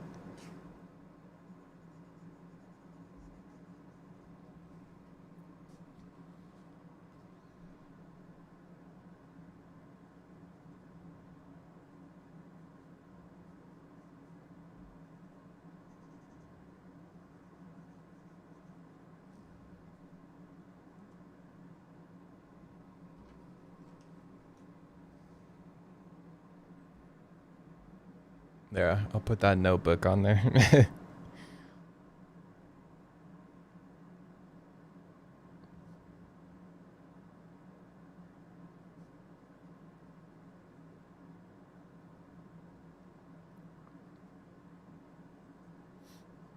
Whenever I do ink washes with the brush, I really like finding out how the colors look. Especially after, like, I go through, like, this is all the dark area where I have a lot of ink wash. Kind of is always interesting to see how it ends up looking in, like, the areas where there's light. And it's just kind of fun because when I'm coloring the characters, there will be a lot of cool transitions of colors that will just happen naturally from the color just like overlaying over the ink washes. But all I'm really doing is just coloring all the same color, so it's pretty satisfying to watch all the tones kind of seep through.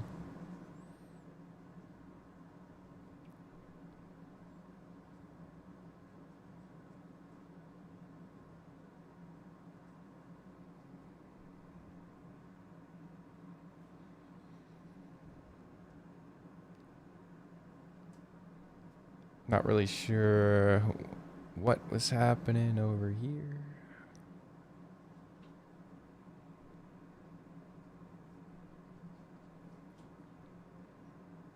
There's a bit of like deciding over here for his hair too. Like I'm kind of doing the silhouette of the tiger with a bit of this where the red ends up going. So I can kind of like shorten some of the hairs.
Maybe we'll color in this part.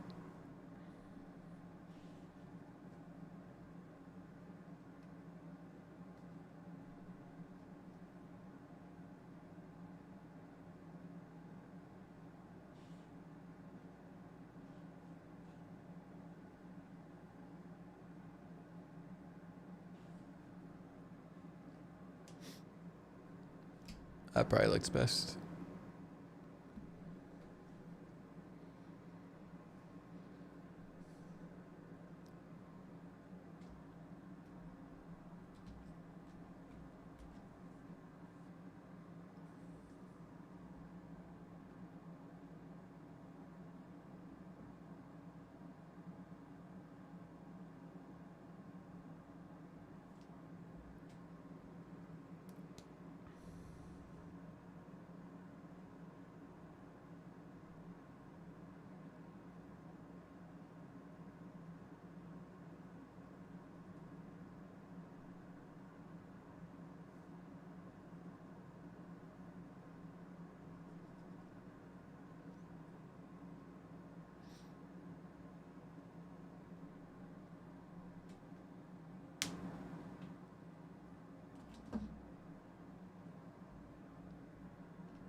I'm gonna have to do the tiger first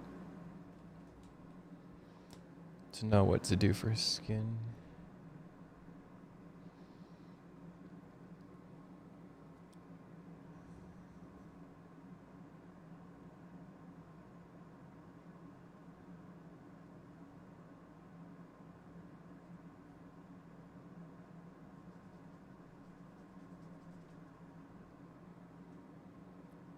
Yeah, I did this yellowish brown the last tigers that I did. I really liked how it ended up looking.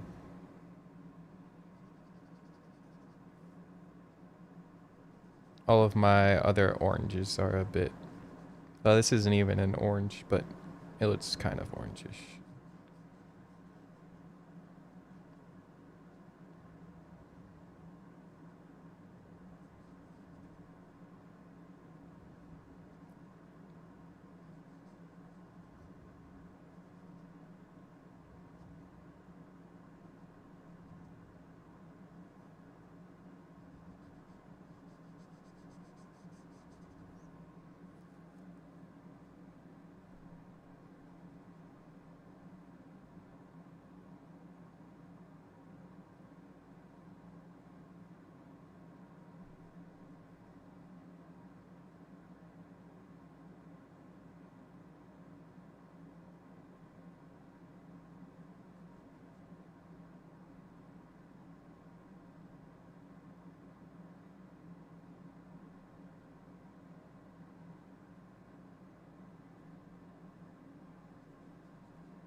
My gosh, aren't you just the best?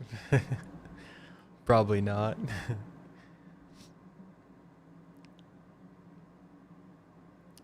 Hey, what's up?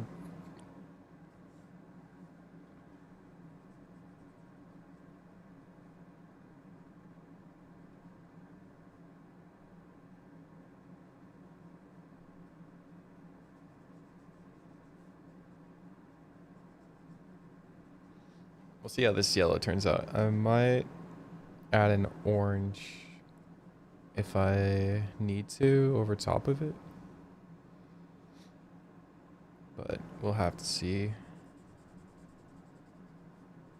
Can kind of always go back and edit it. Change the color a bit, as long as it's not a really strong color.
Gotta find a good... I think I had a pinkish color. Yeah, before I forget. I need to color the tongue there.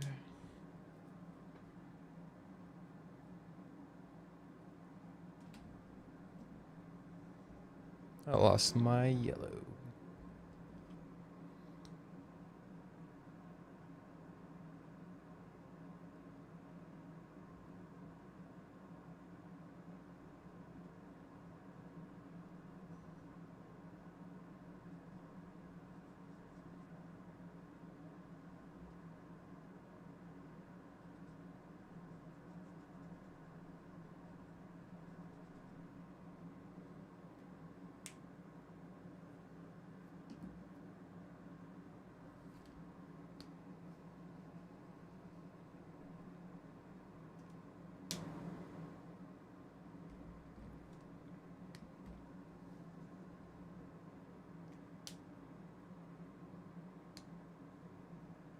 I hope this was the red that I was using before.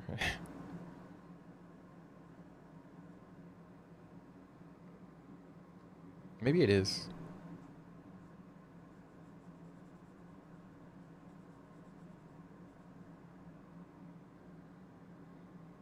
Actually, maybe it wasn't. I don't know.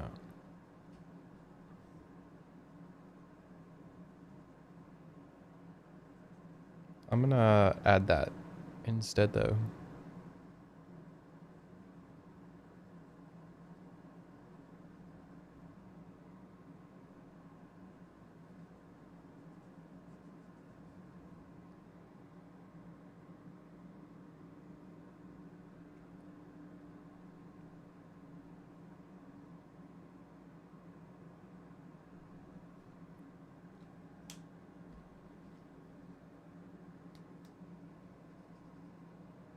Oh yeah, it was actually this red.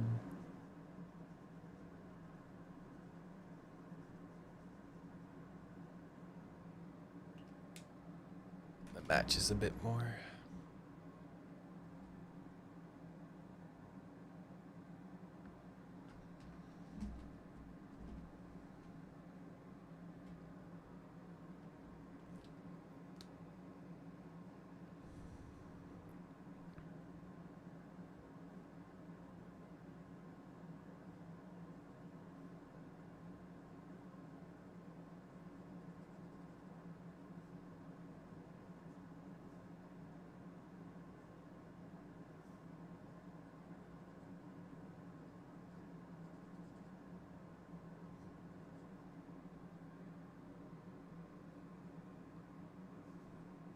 Kind of looking like some red lightning or something.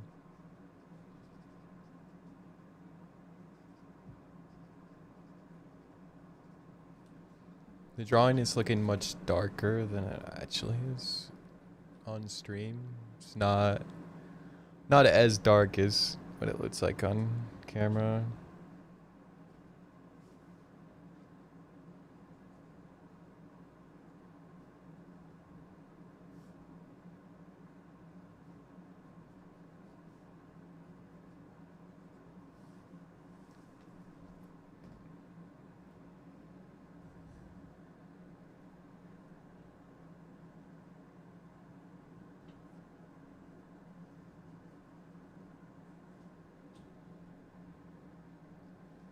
Love your art, bro. Thank you. I appreciate it.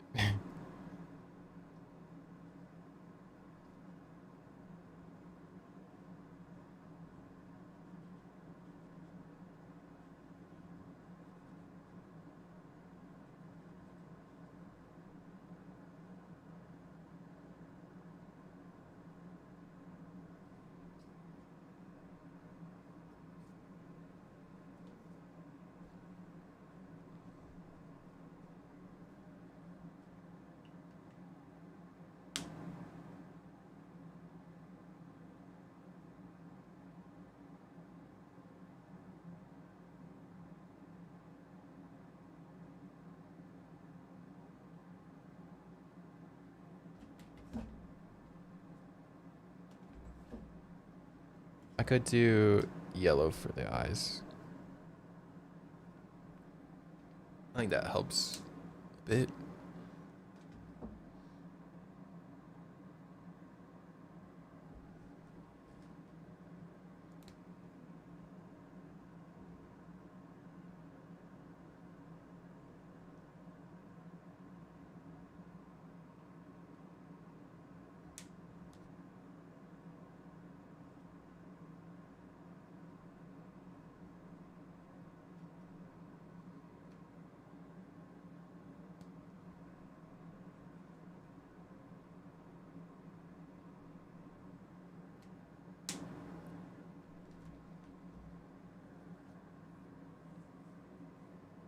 Okay.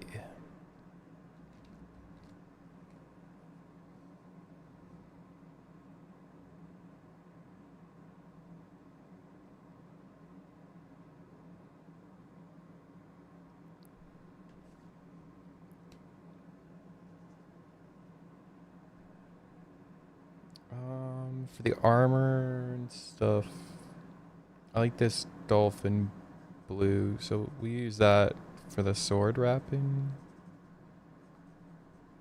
And it might help figure out what to do for the rest of the colors.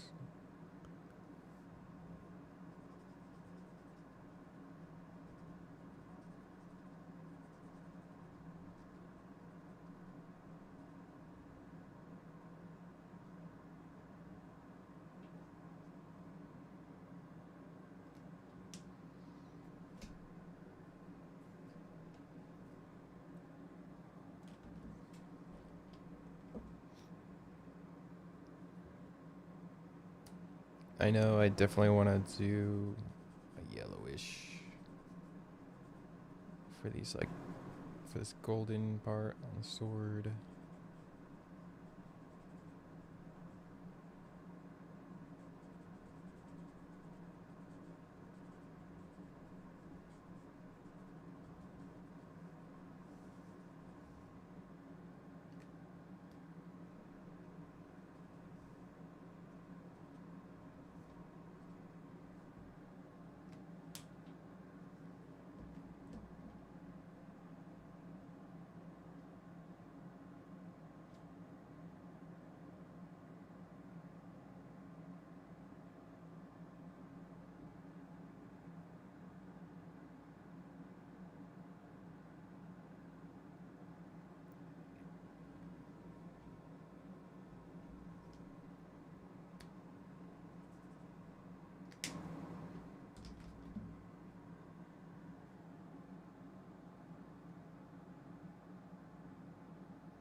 Kind of want to do a greenish tone for his skin.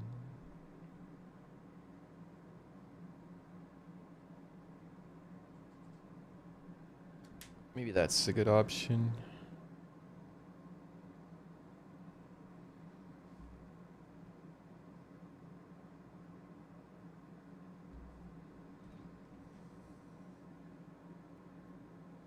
I have like 3 different light greens.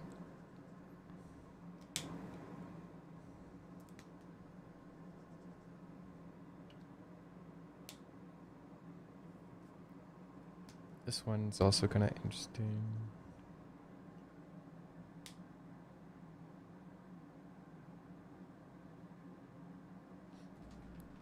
I'll do the brighter one.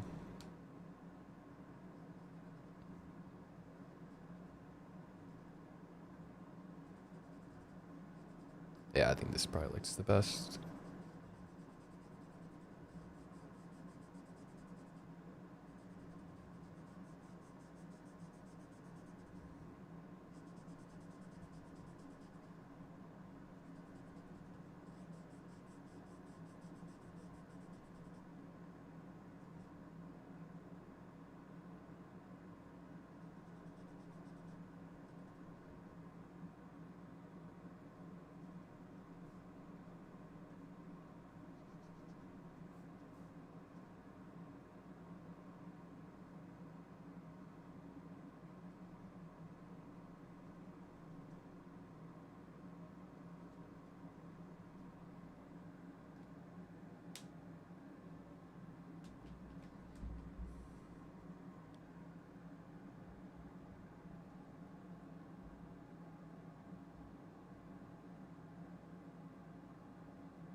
Okay, maybe do a blue for his armor. Let's go with the tiger. If I can find a good one.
Yeah, maybe I'll just do the dolphin blue that's on his sword, and then just combo it with like a gold for the trim areas.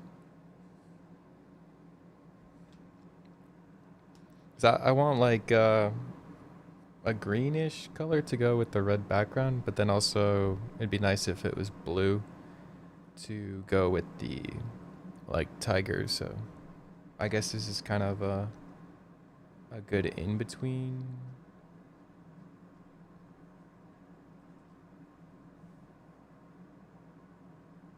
And then hopefully the trim will separate it from the sword. I think it should work.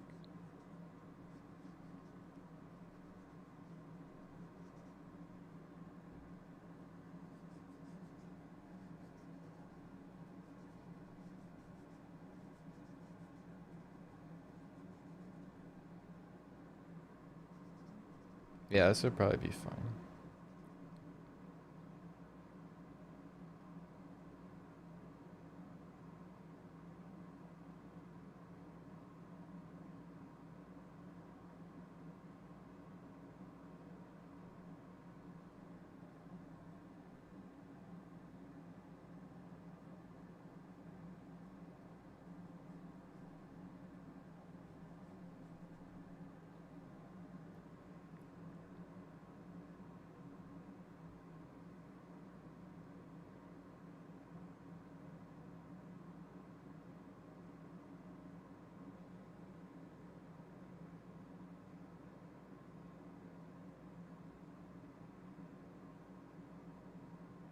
Okay, yeah, we'll just do it all blue, bluish green, whatever color this is. If it's dolphin blue, but it looks very greenish blue.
Try this brown.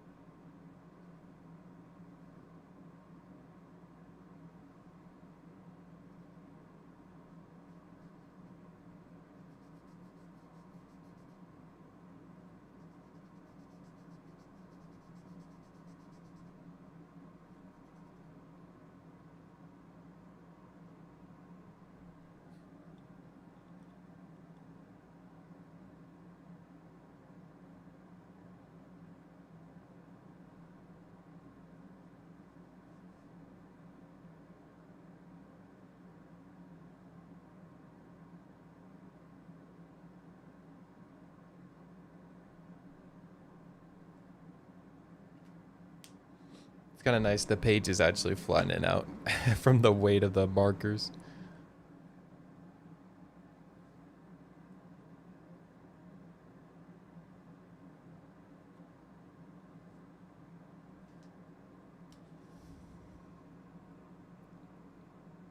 Maybe do the moon back there. Uh, Maybe a yellow.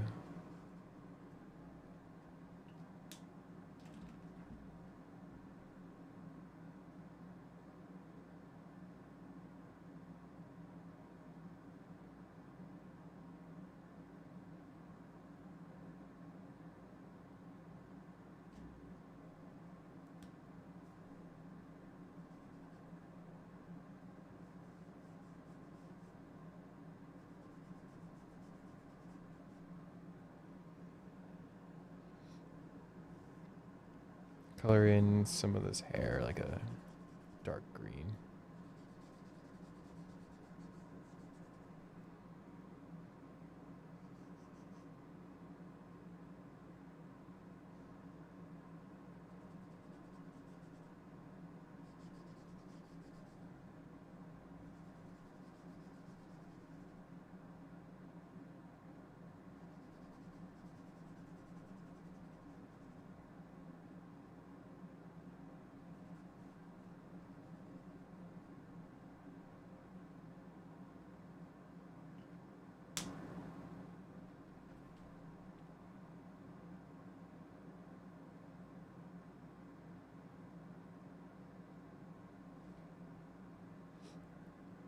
We'll do that darker green for the horns too.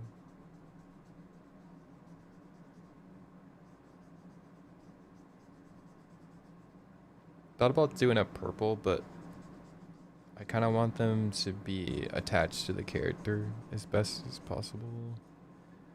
Since everything's pretty dark already, I want to try to hold all this together.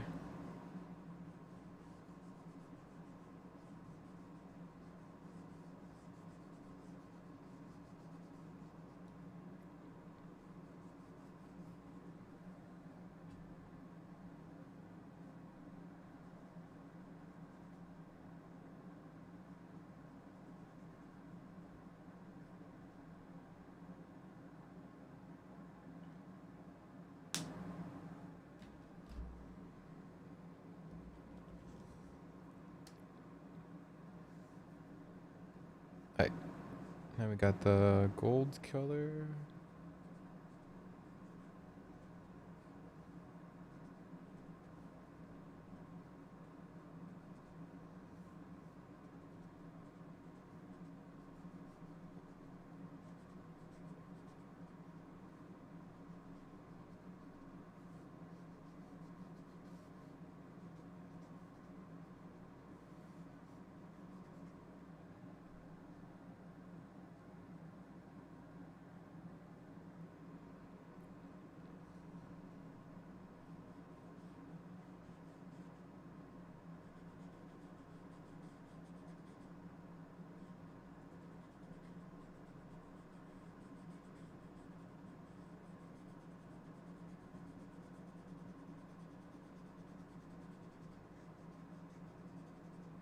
Hoping it doesn't dry out on me.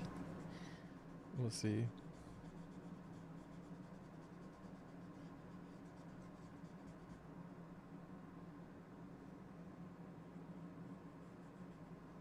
I should really get new markers. All of my favorite colors are not lasting very long.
This one is so hard to get to actually show up on camera. How it looks in real life. I'll probably have to like take a video of it in like daylight or something outside to actually get it to show up properly. But yeah, it's not as dark as it's reflecting and stuff to be. Like on stream, it's like kind of just a dark mess of ink and stuff, but yeah, it's a little bit brighter in actuality.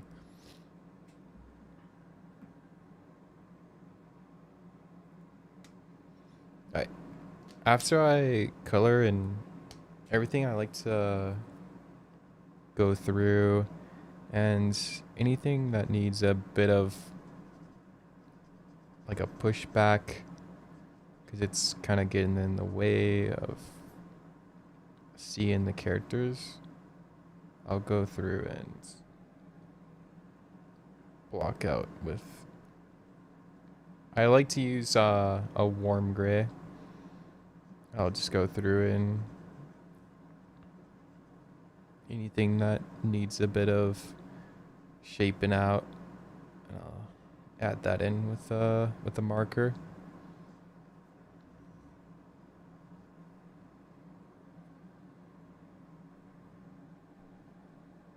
Sometimes things just need like a little bit more of a cast shadow or a little bit more shape to it.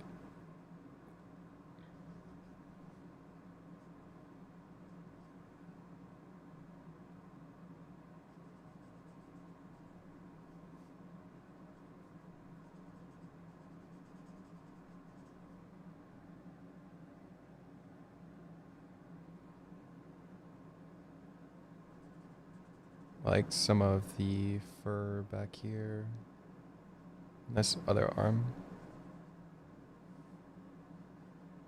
could just be a little pushback.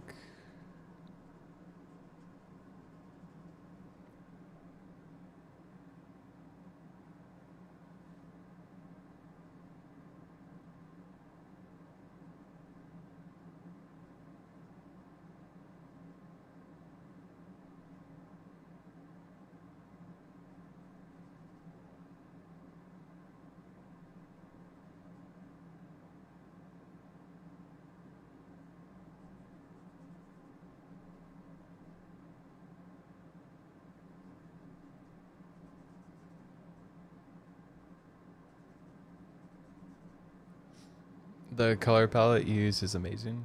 Thank you. I haven't.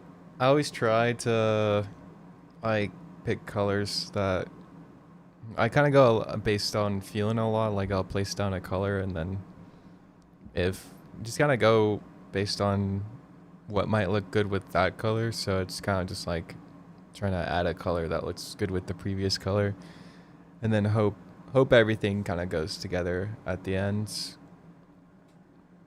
There's a bug that flew on my page.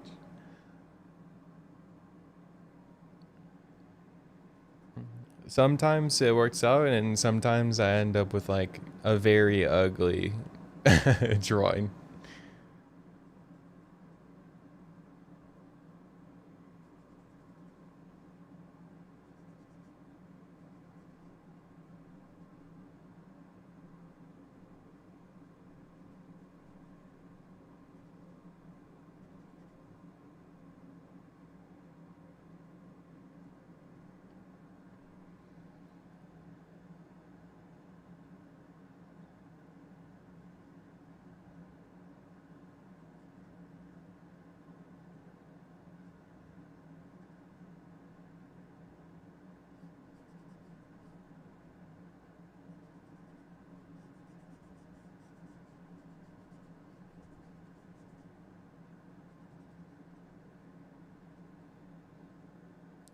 I don't want to go too crazy on the shadows on this character too much. I'll just like round off the horn for what I can.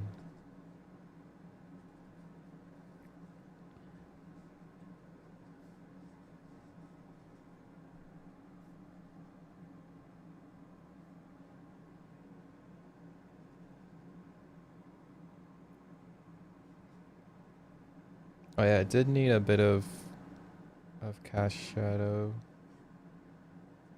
A little bit under here though.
Color is always the hardest thing. So many factors come into play when deciding what to use. Yeah, I agree. I think it's always kind of like pretty nerve wracking because whatever you choose to do for colors, it could like really ruin the whole drawing.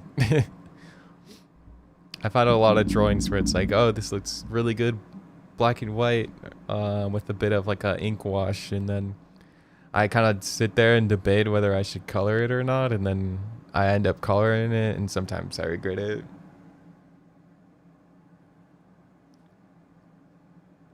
I've had a lot like this one that ends up turning out a lot better when it's colored though.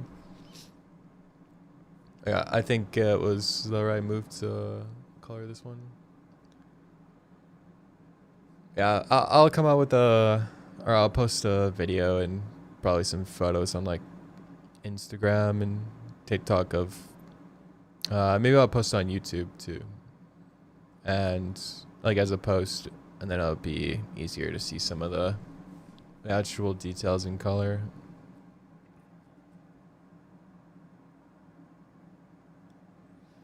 I'm really debating going through like with a light, really light color to get rid of some of this white, and then it might bring out his teeth more, but maybe.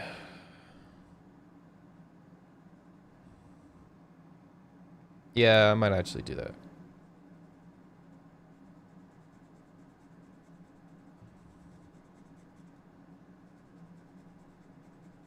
It's like a super light warm gray.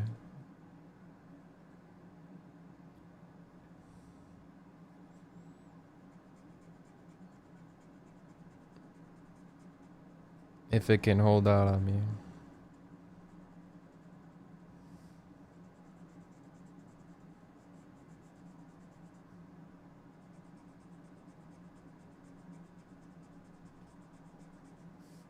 Come on, buddy. One, one last drawing.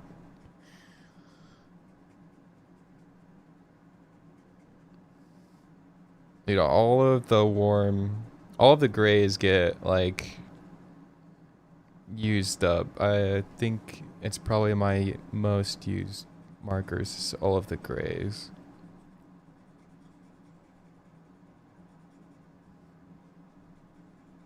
Grays, and then a lot of yellow too, like all of my yellows.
Yeah, I think the mute in and out helps a lot.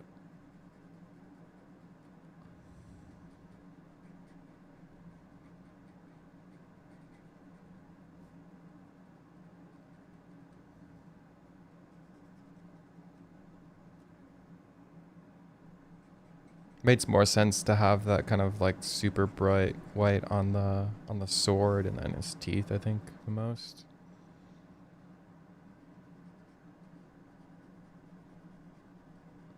And then his eyes as well.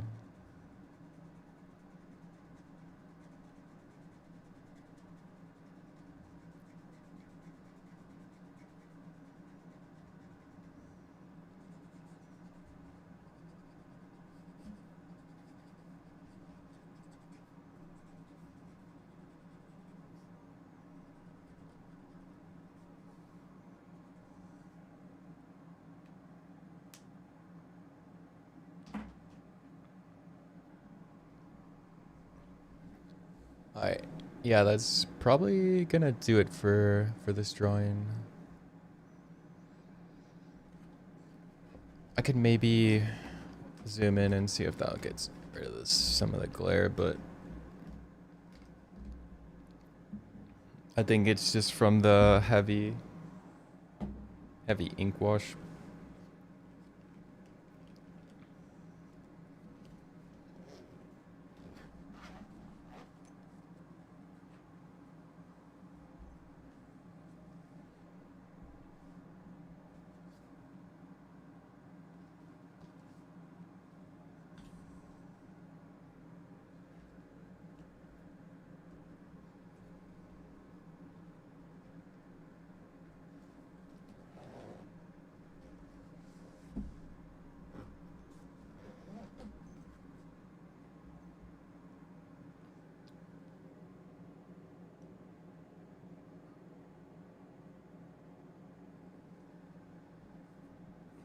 Yeah, maybe that's actually better. But yeah, I think it turned out pretty cool. It's a bit of a different vibe than a lot of the other drawing. Not really too different. It's like a samurai or warrior with some kind of fantasy elements to it. Fighting a tiger. I always like drawing a bunch of cats. I don't know why, but I like doing cats as the villain. It's just kind of a lot of fun to have like this ferocious beast. I always like doing a lot of like contrast and ideas.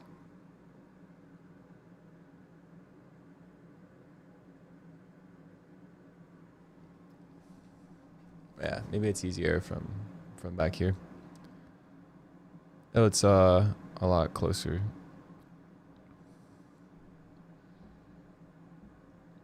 So yeah, that's probably gonna do it for me today. It's about 3 hours I think it took for this, but pretty fun. I really wanted to try out, like, I've been doing a lot of splattering down ink, and then kind of like it helps a lot for confidence when going through, and just like if I don't necessarily know where to place things on like I guess like I don't really like the blank page.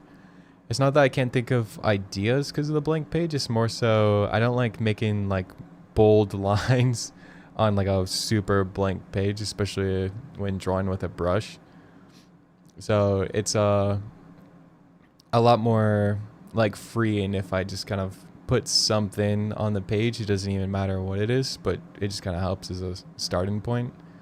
And then from there, I can kind of just like draw whatever, and it doesn't like whatever I place down at the start doesn't necessarily end up like how the end drawing does. Let's see.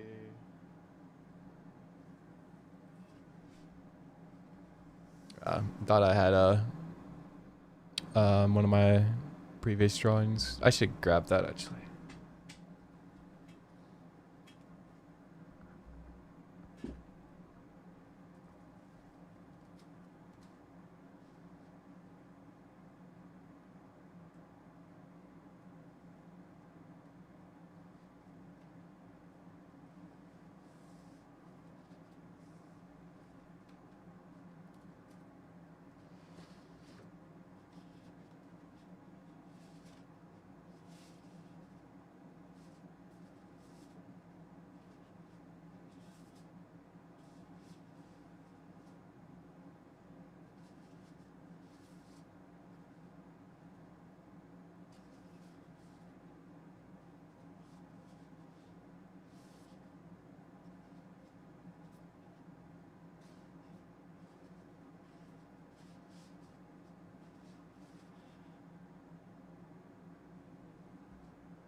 That's what scares me the most. Facing a blank page is always terrifying. Yeah, I think I like just splattering down ink. Interest in painting looks impressionistic.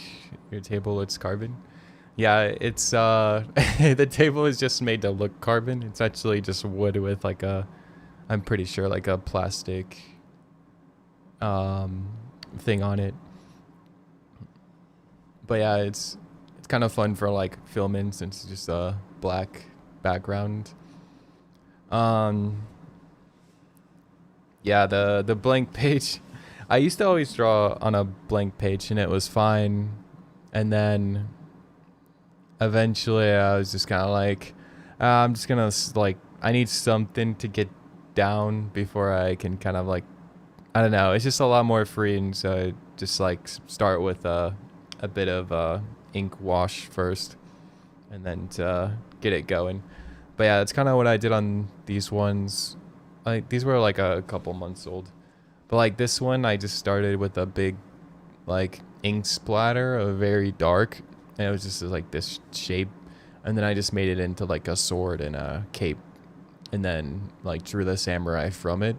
But it's just really nice to have like a just a block of something there, so then I can kind of just work around it, and then I'm not necessarily starting from scratch, but kind of like have something to go off of and play around, and kind of it feeds into like a theme for the rest of the drawing too.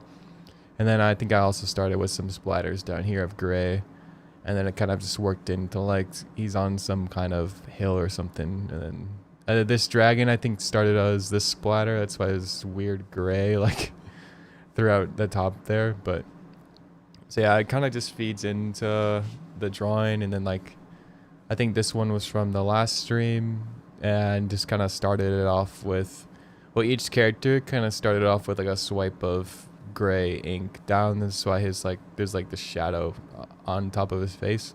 But then I would just kind of incorporate that into the drawing and different ones like that. Kim Jong-il-ish, this one. Yeah, he's one of my favorite artists. I kind of looked at a lot of, or used to watch like pretty much all his videos to try to kind of figure out how I could start drawing from imagination, and with a brush and stuff. But yeah, and same with these ones, like all the gray tone on here is pretty much just from splattering the ink down and then drawing around it. I don't know, just kind of a thing I've been doing a lot lately, and it gets rid of like any fear I have, because when you just have a splatter of ink on the page, it like you can't really get much worse than that, I feel like. So my drawing can pretty much be anything, and will still kind of I'll still be kind of happy with it. But yeah, this one is pretty fun. I liked doing a bit of a darker theme. It's way darker on camera than it actually is. But yeah, kind of fun for like the mood. I don't know where my sketchbook is.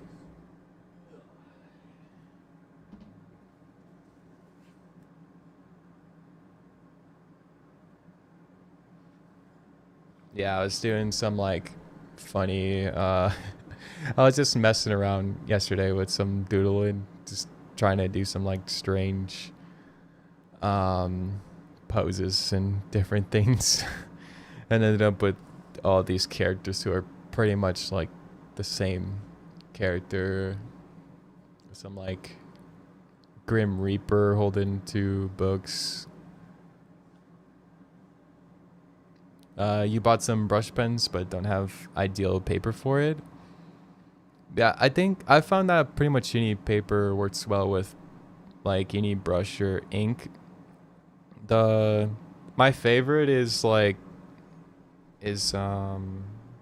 like these Canson watercolor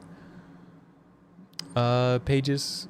They're just like, they're pretty strong. Like I used a ton of ink and it started to bend the page, but that's like a pretty heavy ink wash. If you're just using like a brush pen, then it will definitely be fine. But I don't like too many textured pages unless you like really want like a dry brush kind of look with it. But otherwise, any like paper that's I think like 90 for its weight or more, it pretty much will work fine. The only paper that I think is a little bad for it is probably like printer paper or like drawing paper that's made for like pencils. I really don't like textured watercolor paper though. It's like really difficult to draw with ink or a brush on it. I just don't like that. It's very hard for my lines to show up. Yeah, and then these ones I did the other day too with a brush pen, and then colored over with some markers. But yeah, it's pretty fun. I wanted to try some like bright colors in the background with some muted on their face. and then some like night thing that I was doing.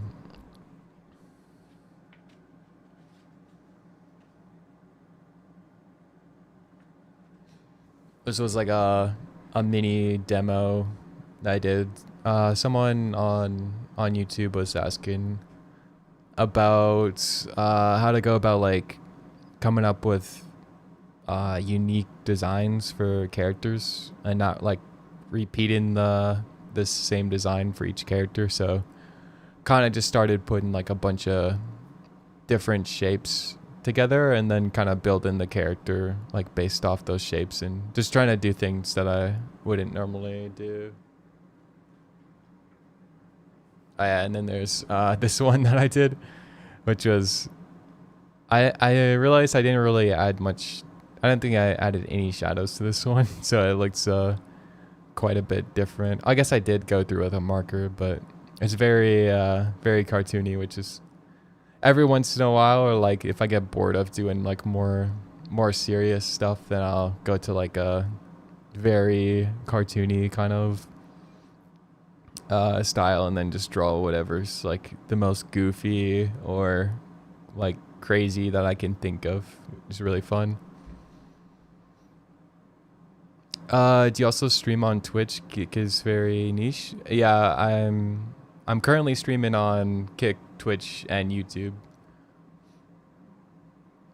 So yeah, I'm streaming on all three of those platforms now. I used to. Well, mainly YouTube is like my main platform. I also have TikTok too, but I don't really stream on there anymore since most of those streams are vertical and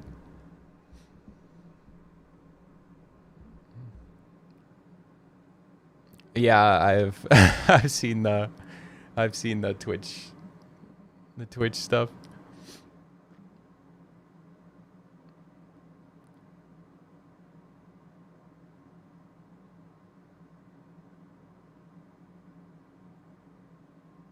You have no visibility on Twitch? Yeah, I mean, I just started on there, so I'm not really. I mean, it's not that hard to stream on multiple platforms right now, so whatever kind of, I don't know, however I can kind of get my stuff out there.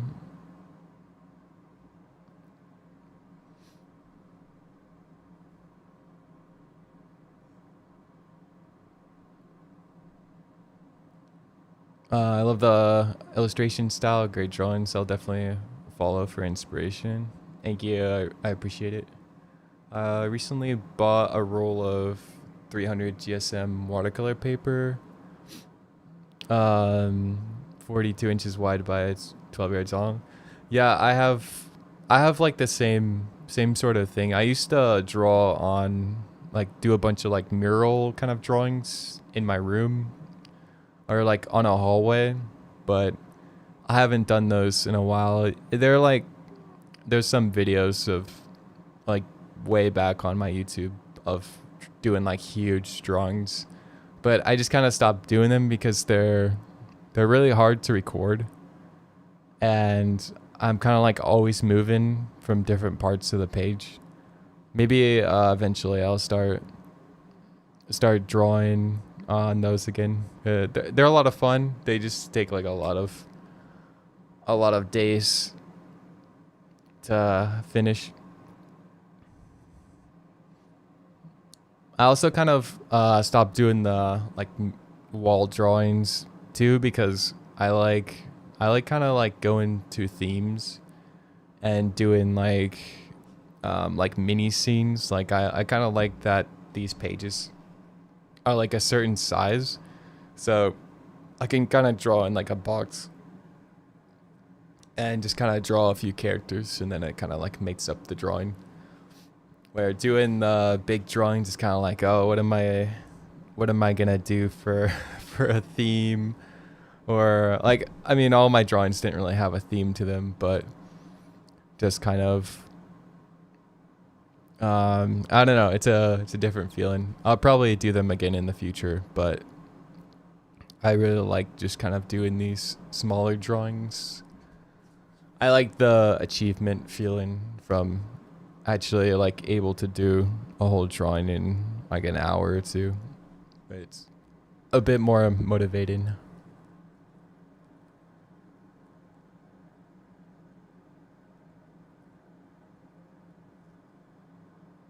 Yeah, I've seen a lot of streamers, or not streamers. I've seen a lot of artists yeah, stream on like any platform, YouTube or whatnot, and yeah, it's always like buried or sometimes buried, and especially now there's so much like I don't know, unuseful videos and stuff that like I feel like a lot of the platforms are kind of clogged with things that I don't know are just like repeated over and over. AI things. You bought a Kurotake thick brush pen and a thinner Tombow. Yeah, I have a few of the Tombow ones.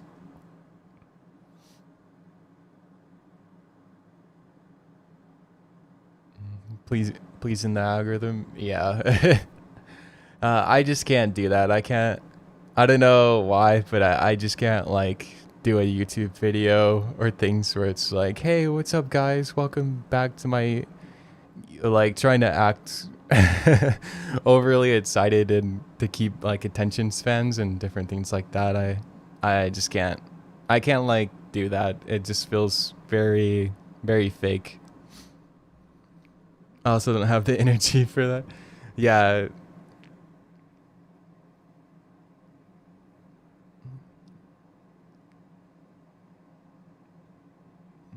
Yeah, I can't do that either. It's just I kind of I don't know. I don't like lying to people, and it just feels weird like if you're always like kind of acting or putting on a show just for like viewers to be led into thinking that you're like that. I don't know. It's just weird.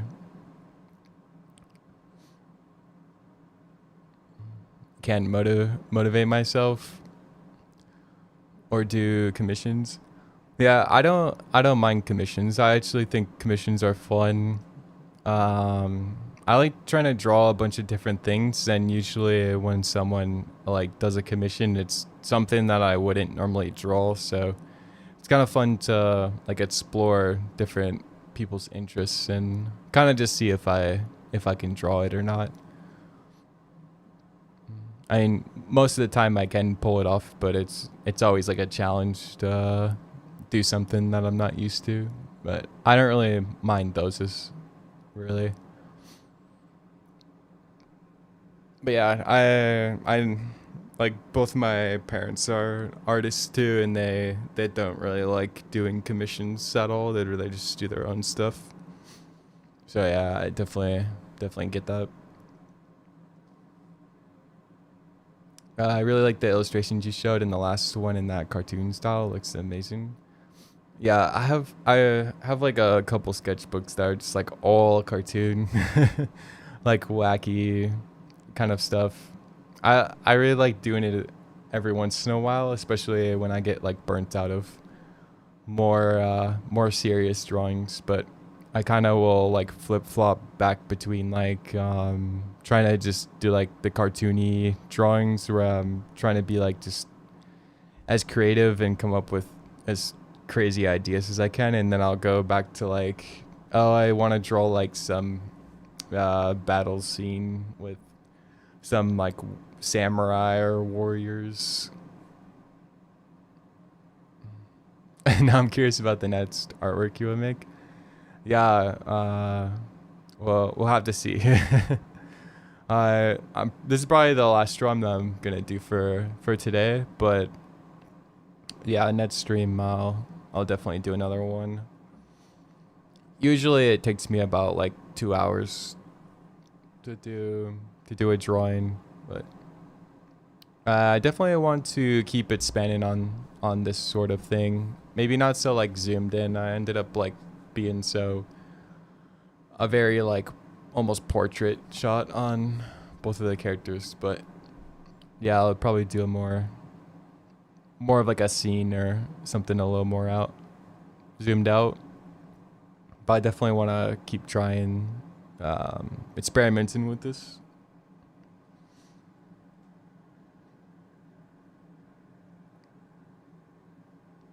It's probably the one thing that keeps me always drawing is just I'll just kind of think of like a different thing to do, whether it's like a theme or like maybe a specific like I don't know, like shoulder pad or just really just anything, and then I'll just kind of try experimenting with it. And like a lot of the characters and things, I'll try to find a yeah, like some of the characters and things that I'll draw. I usually start with like this one I wanted to do a samurai. I think I even started with like this character here, and then slowly kind of like started just from that idea of that kind of samurai theme thing. Then I just started drawing like a bunch of other samurai, and just every character I just tried to basically like change like a few things that I didn't like about the previous one, and then kind of like shifted it, and then kept adding different ideas, and then kind of like a mini story develops, and then I'll usually try to add like some conflict and idea to usually have like some contrast or two opposing sides.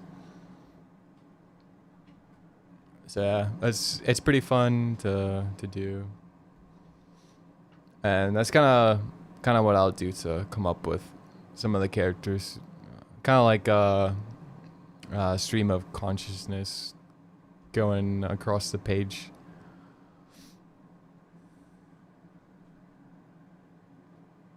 I like to draw like a lot of similar characters as well. I find it like a really easy, or like makes it easier if I like just focus on one kind of look for a character and then draw it in like a bunch of different poses, and then I'll kind of draw like an enemy type and draw them in a bunch of different poses. I just find it kind of fun to like mess around with like, oh, what if they're over here, or like different parts of the page and whatnot. I don't really do too many of these types of drawings where it's just not much shading or anything like that.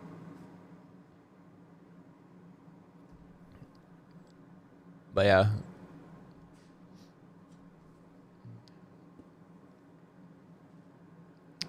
Do I sell my art at fairs? Um, no, I don't really like go to any of the conventions or anything. I just have my website. It's the at the top left, which is just my name.com. But yeah, just have my prints on there, and then pretty much all of my originals are always for sale. But you can email me for that. I don't know if that stuff's on Kick. Maybe it is in the description, but if not, it's you can just like search my name on like most platforms, and you'll probably find a bunch of that information. But if not, my email is Bryce Kolander art at gmail.com.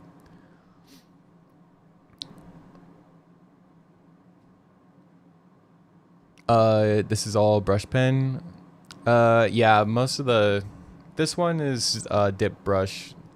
All of these drawings were with a dip brush as well. It's like a $1 bamboo brush, and then some Sumi ink that I have in a bowl. And then yeah, these were all with the Sumi ink with the bamboo brush, and then The sketchbook ones are usually with brush pen.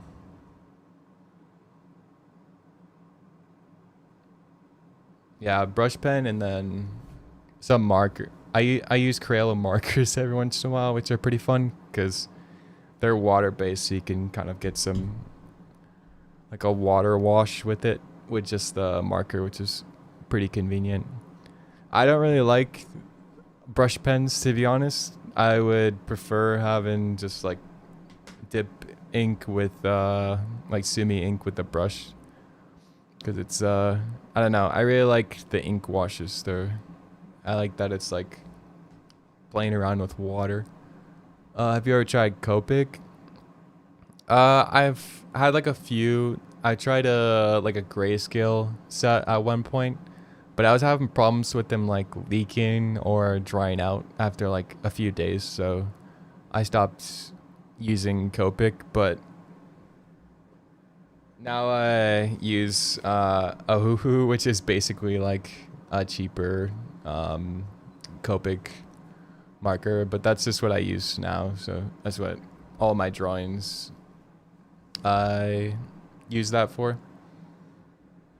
I don't know what the price of the Ohuhu markers are, but like at the time that I got them, they were probably like 5 times less the price of like what Copic markers are. So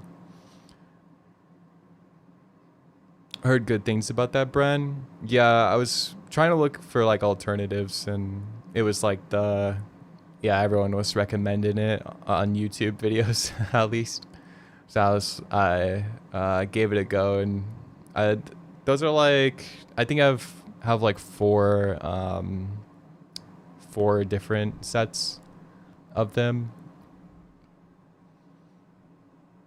I like the brush tip for the Hoo markers.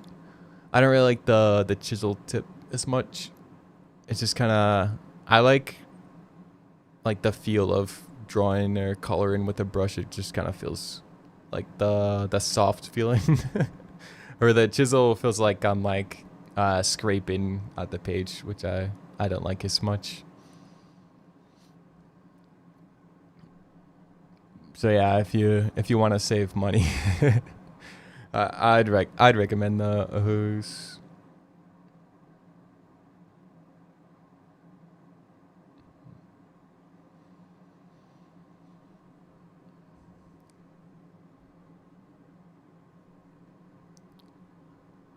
Alright, I'm probably gonna end the stream around here.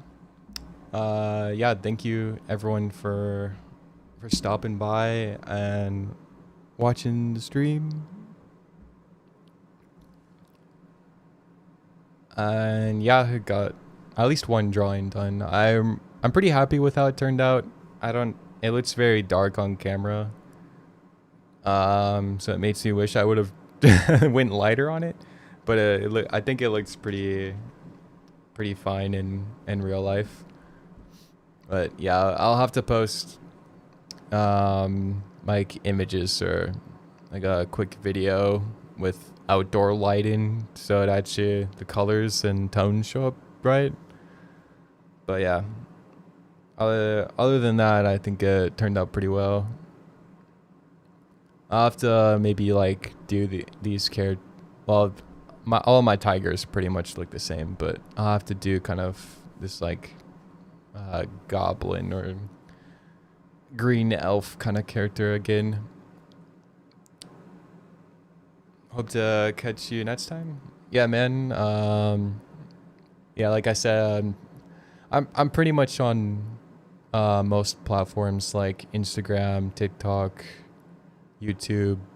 I just started Twitch and Kick, so those are kind of newer, but YouTube probably has the most of my content on it. Like I think I have like maybe close to like 700 videos on there by now. So yeah, I appreciate everyone. I'll see you guys in the next stream.